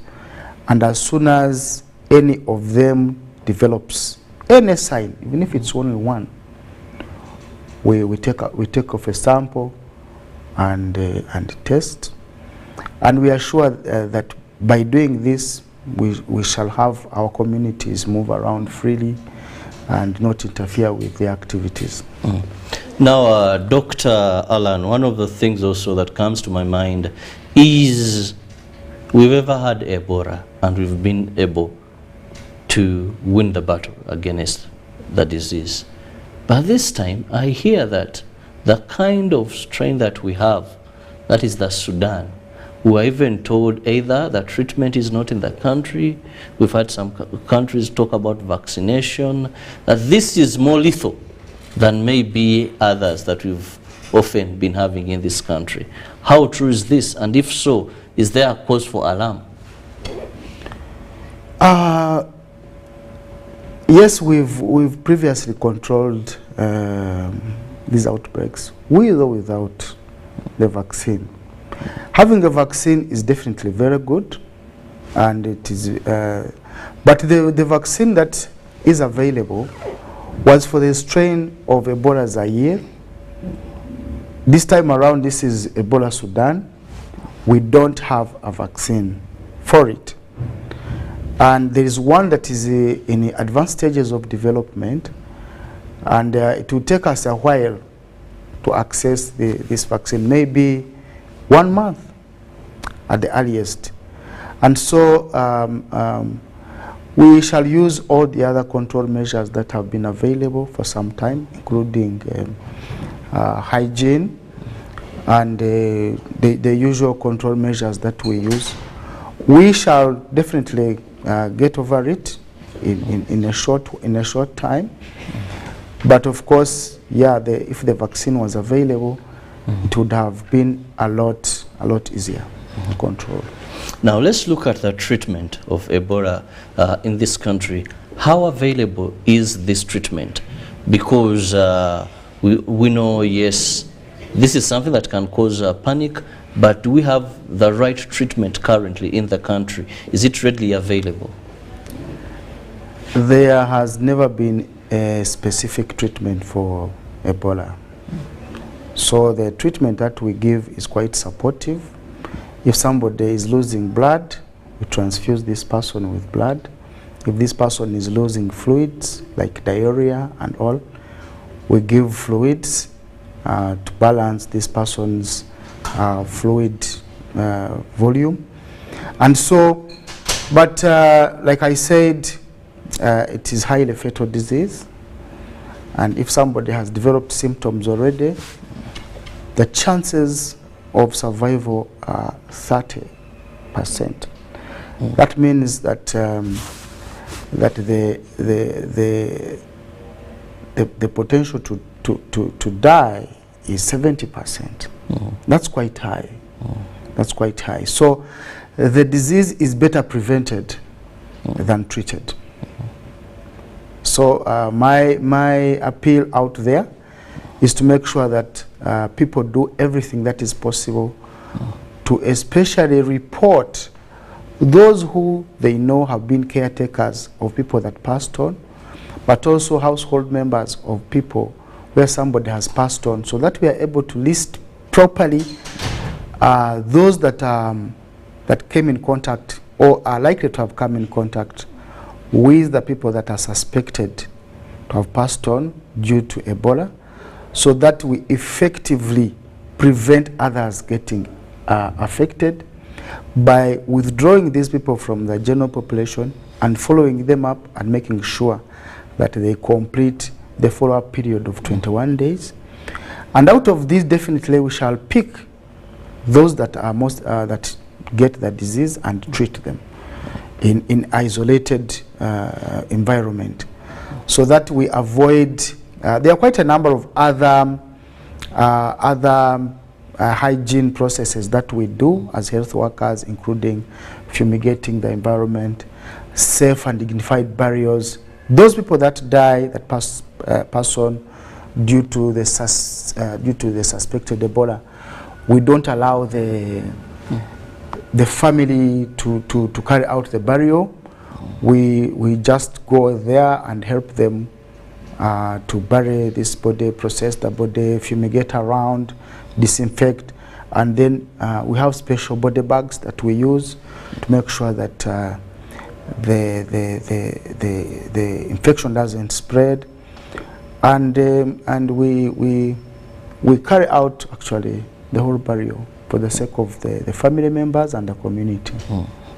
Well, our viewers, we are discussing, that is the Ebola outbreak in our country, where yesterday the Ministry of Health confirmed that yes, we've registered a case of Ebola that was in Mubende a death because the patient finally succumbed. That is yesterday. But one of the things we are focusing on is how equipped with knowledge are you. This is not the first time, and we would say from the experts, Dr. Alan here told me yesterday that, Robert, what is important is people should not panic. We shall win the battle if they cooperate. Now that is the number on your screen, 0709602592. You can be part of the topic of discussion. Any question to the doctor, who happens to be the Commissioner, Ministry of Health, in charge of epidemics and surveillance, he will be able to answer anything in connection to Ebola and Uganda's current situation. Now, we also know that usually there is a panic when people hear of such outbreaks. But doctor, what are some of those protective mechanisms that you're putting as government? You know, we are still having that COVID thing, that when this happens, government comes up, His Excellency usually says, my scientists will advise me. What have you advised as scientists away from us, helping you to track those that were in contact with these suspected cases? So what measures are you putting in place? First of all is what we've done is to react and react quickly. When you react quickly, you are able to list those contacts very, very fast. And what we did when we confirmed the first case yesterday, we put together a team of experts to go down to Mulende to be able to do this work immediately. I would like to let you know that yesterday they didn't sleep in Kampala. They slept in Mulende. And by morning, they were able to describe and locate these places where deaths took place, but starting with this one who was confirmed.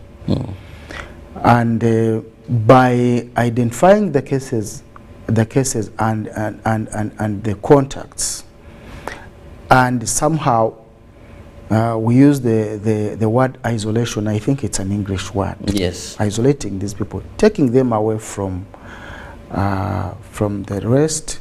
We really don't take them away. We just give them guidelines on how to stay away from the rest. But of course, a lot of counseling is done so that these people, they don't get in touch with the rest of the family. We advise them how to handle the common issues like utensils, feeding, using the common things like the door handles and all, so that the rest of the people who may not have come in contact with the people who are suspected to have had Ebola are protected. So that doesn't require a lot of science to do that, and that's basic. But also we urge, especially those people at risk, especially the household members and health workers especially, not only in public facilities but also in private clinics, to regularly wash hands after every patient. And now we are even saying, don't touch a patient without putting on gloves, some kind of protection. Because any contact with anything like sweat, it's very easy. You may not even have to see the sweat, but the skin is already sweating. And so that is a very high potential for spread. But simple observance of hand washing with soap and clean water, and then cooperating with our staff that are in the field, looking for the potential contact, is just enough. It's just enough. And of course, we know that when we announce an outbreak, a lot of people will develop those symptoms.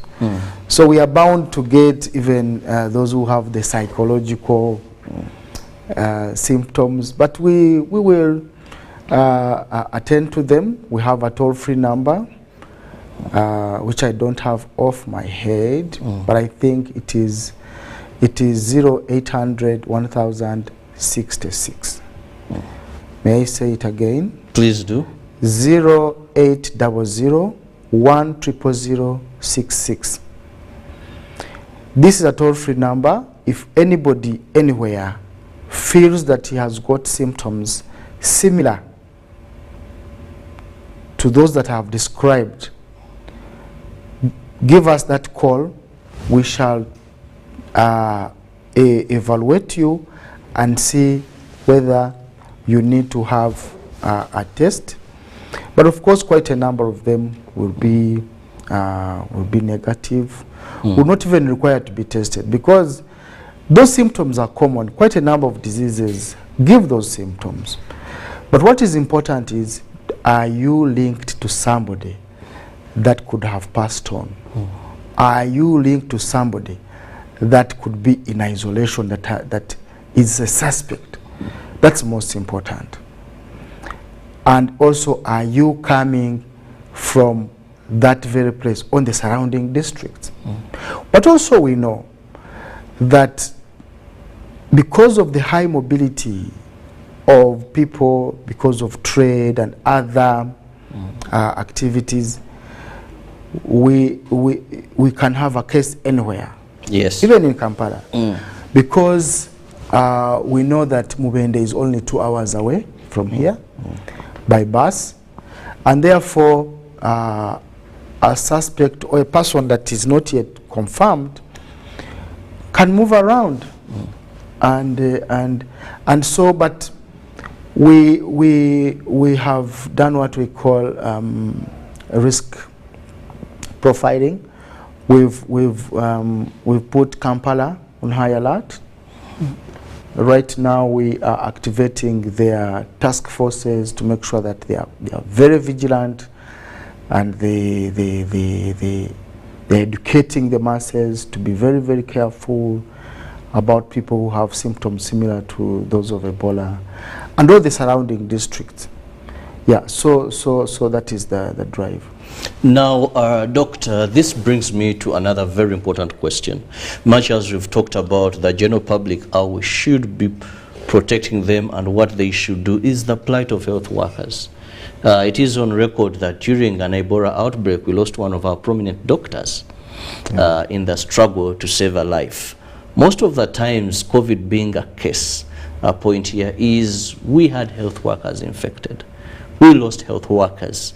So how are we protecting this particular group that are at forefront? Because looking at our health system, I know this is general knowledge to many Ugandans, that majority of our Ugandans first go to health center tools before they go to these referral hospitals or regional hospitals. Some first go to private clinics. Then when situations don't seem very to be improving, then they go to these big hospitals. How are we protecting our health workers? Thank you very much, Mr. Kirabo. Health workers, we protect them as much as we protect the rest of the population. How would we do that? 2 things. Arm them with information. Right now, even before, we have what we call a case definition for Ebola. That is a set of signs and symptoms and other parameters that a health worker should use to be able to suspect a person who has Ebola, to increase their, what we call the index of suspicion about anybody that may have Ebola. That is protection number 1. Number 2, at this point, the health workers have been told, and we are going to continue telling them, to observe what we call infection prevention and control.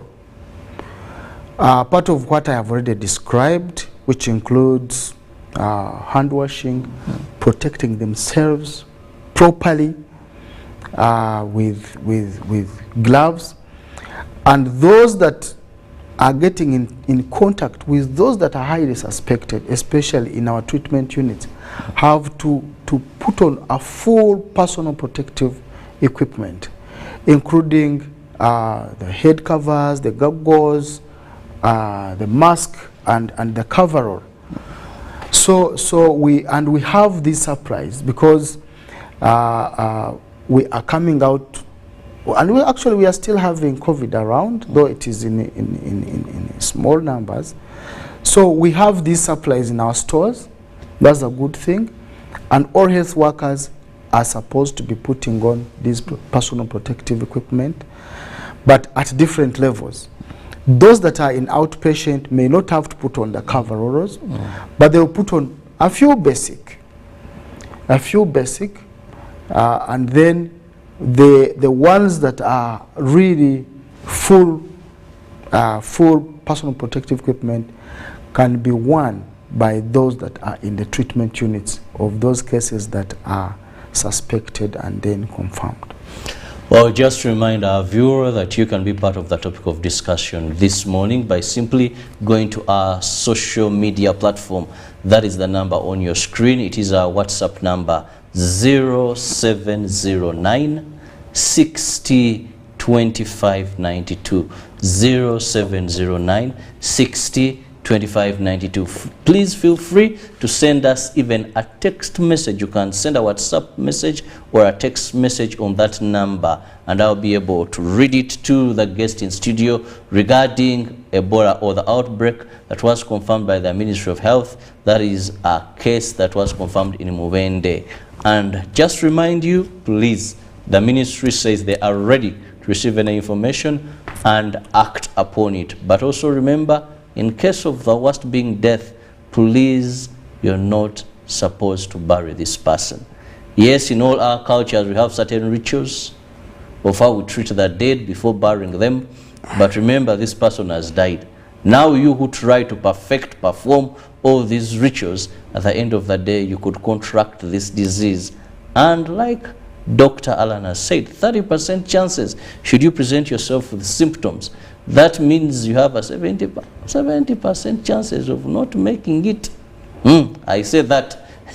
So better be very serious. Your life is your priority. That is the number 0709 60 25 92. And I'll be reading out some of your messages that are coming in. Please make sure you give me a name. I enjoy reading a message with a name than just a plain message, this and that. However, we'll still get the doctor react to any messages as they come in. Now, doctor, one of the things people are looking at is they're saying they're afraid of slow response by the ministry. And then many are saying, how are we protecting people from leaving these affected areas to come to Kampala? There's also that fear. So let's begin by that. Well, I don't think we are. When I said you give numbers, but I don't think I don't know what the experience is. That most of the time, as these numbers, you call, but no one picks or replies. Let them try. Let them try. I've just read the number. Let them try and see. But of course, also we know that the initial days when there's an outbreak, the numbers get busy. Everybody almost. If they tell you, like we have two sub-counties that are affected, there's I think Chiruma and Madudu, and when we say it and put it out in the press, almost everybody develops the symptoms, and then they start calling, and then you're having issues going through. Yes. But I urge people to get patient and call. These numbers are open so that we are able to allay their fears. Those who are false, we shall tell them to relax. Those who are suspect, we shall advise them. But the most important advice is to make sure that they get in touch with a health worker who can evaluate them further. Because even at Ministry of Health, we shall do a verbal evaluation. So if they don't go through with the telephones, they can go to the nearest health worker and have a proper evaluation. But also should be able to declare if they have been in touch with somebody that either passed on due to a disease that maybe was not known, like now we have so many people who passed on without being confirmed.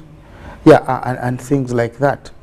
Getting to the issue of response, even here now we are responding. We are responding. I don't think there is a country anywhere in the world, and I state this with confidence, that has done better than Uganda in controlling outbreaks. I don't think there is. We have controlled, of course, initially in 2000, you remember, when we lost the doctors and about 425 people. That was the first big outbreak. We were learning. And thereafter, we have been able to do very well. And so the issue is not about slow response. We have responded almost immediately.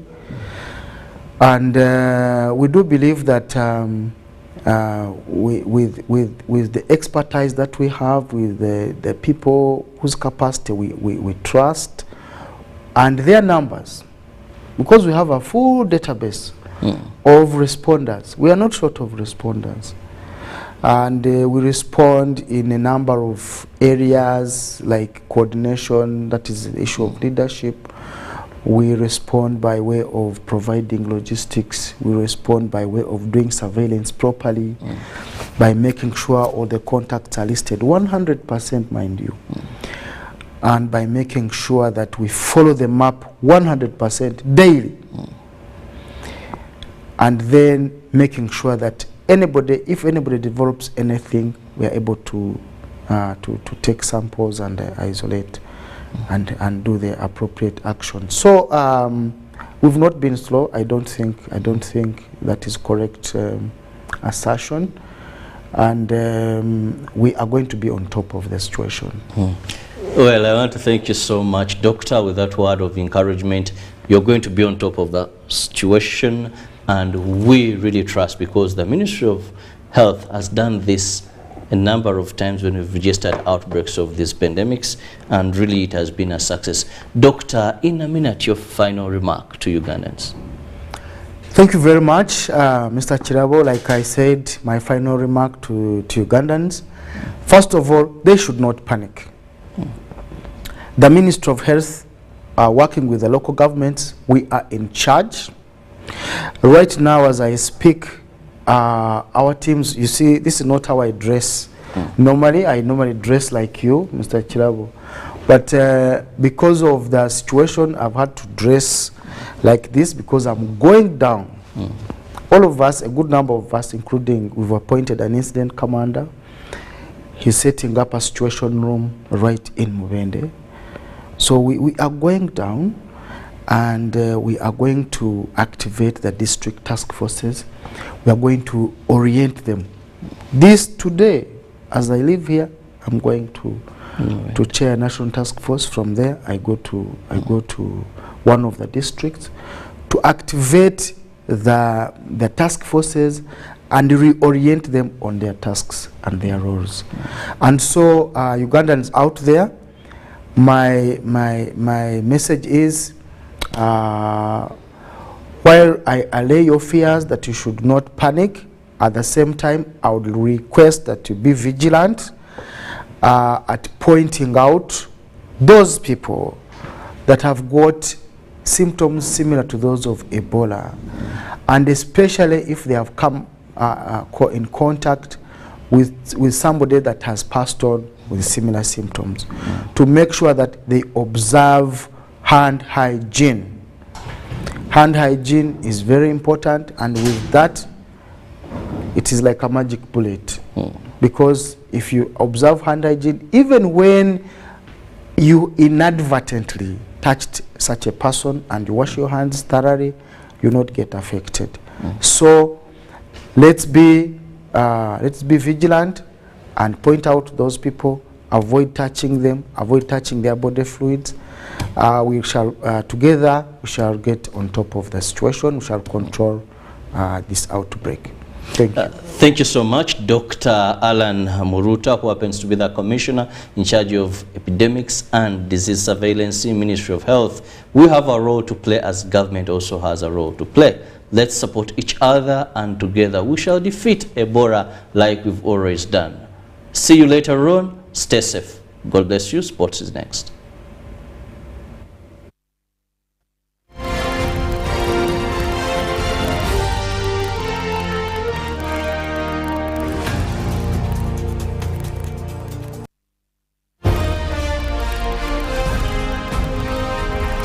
Live from UBC Studios in Kampala. This is Good Morning Uganda.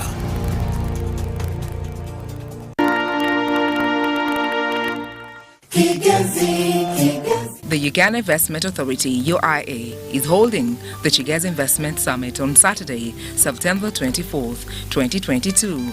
The venue of the Chigaz Investment Summit is Kisanso Industrial and Business Park in Kibaya, Rukundo Town Council, Kisoro District.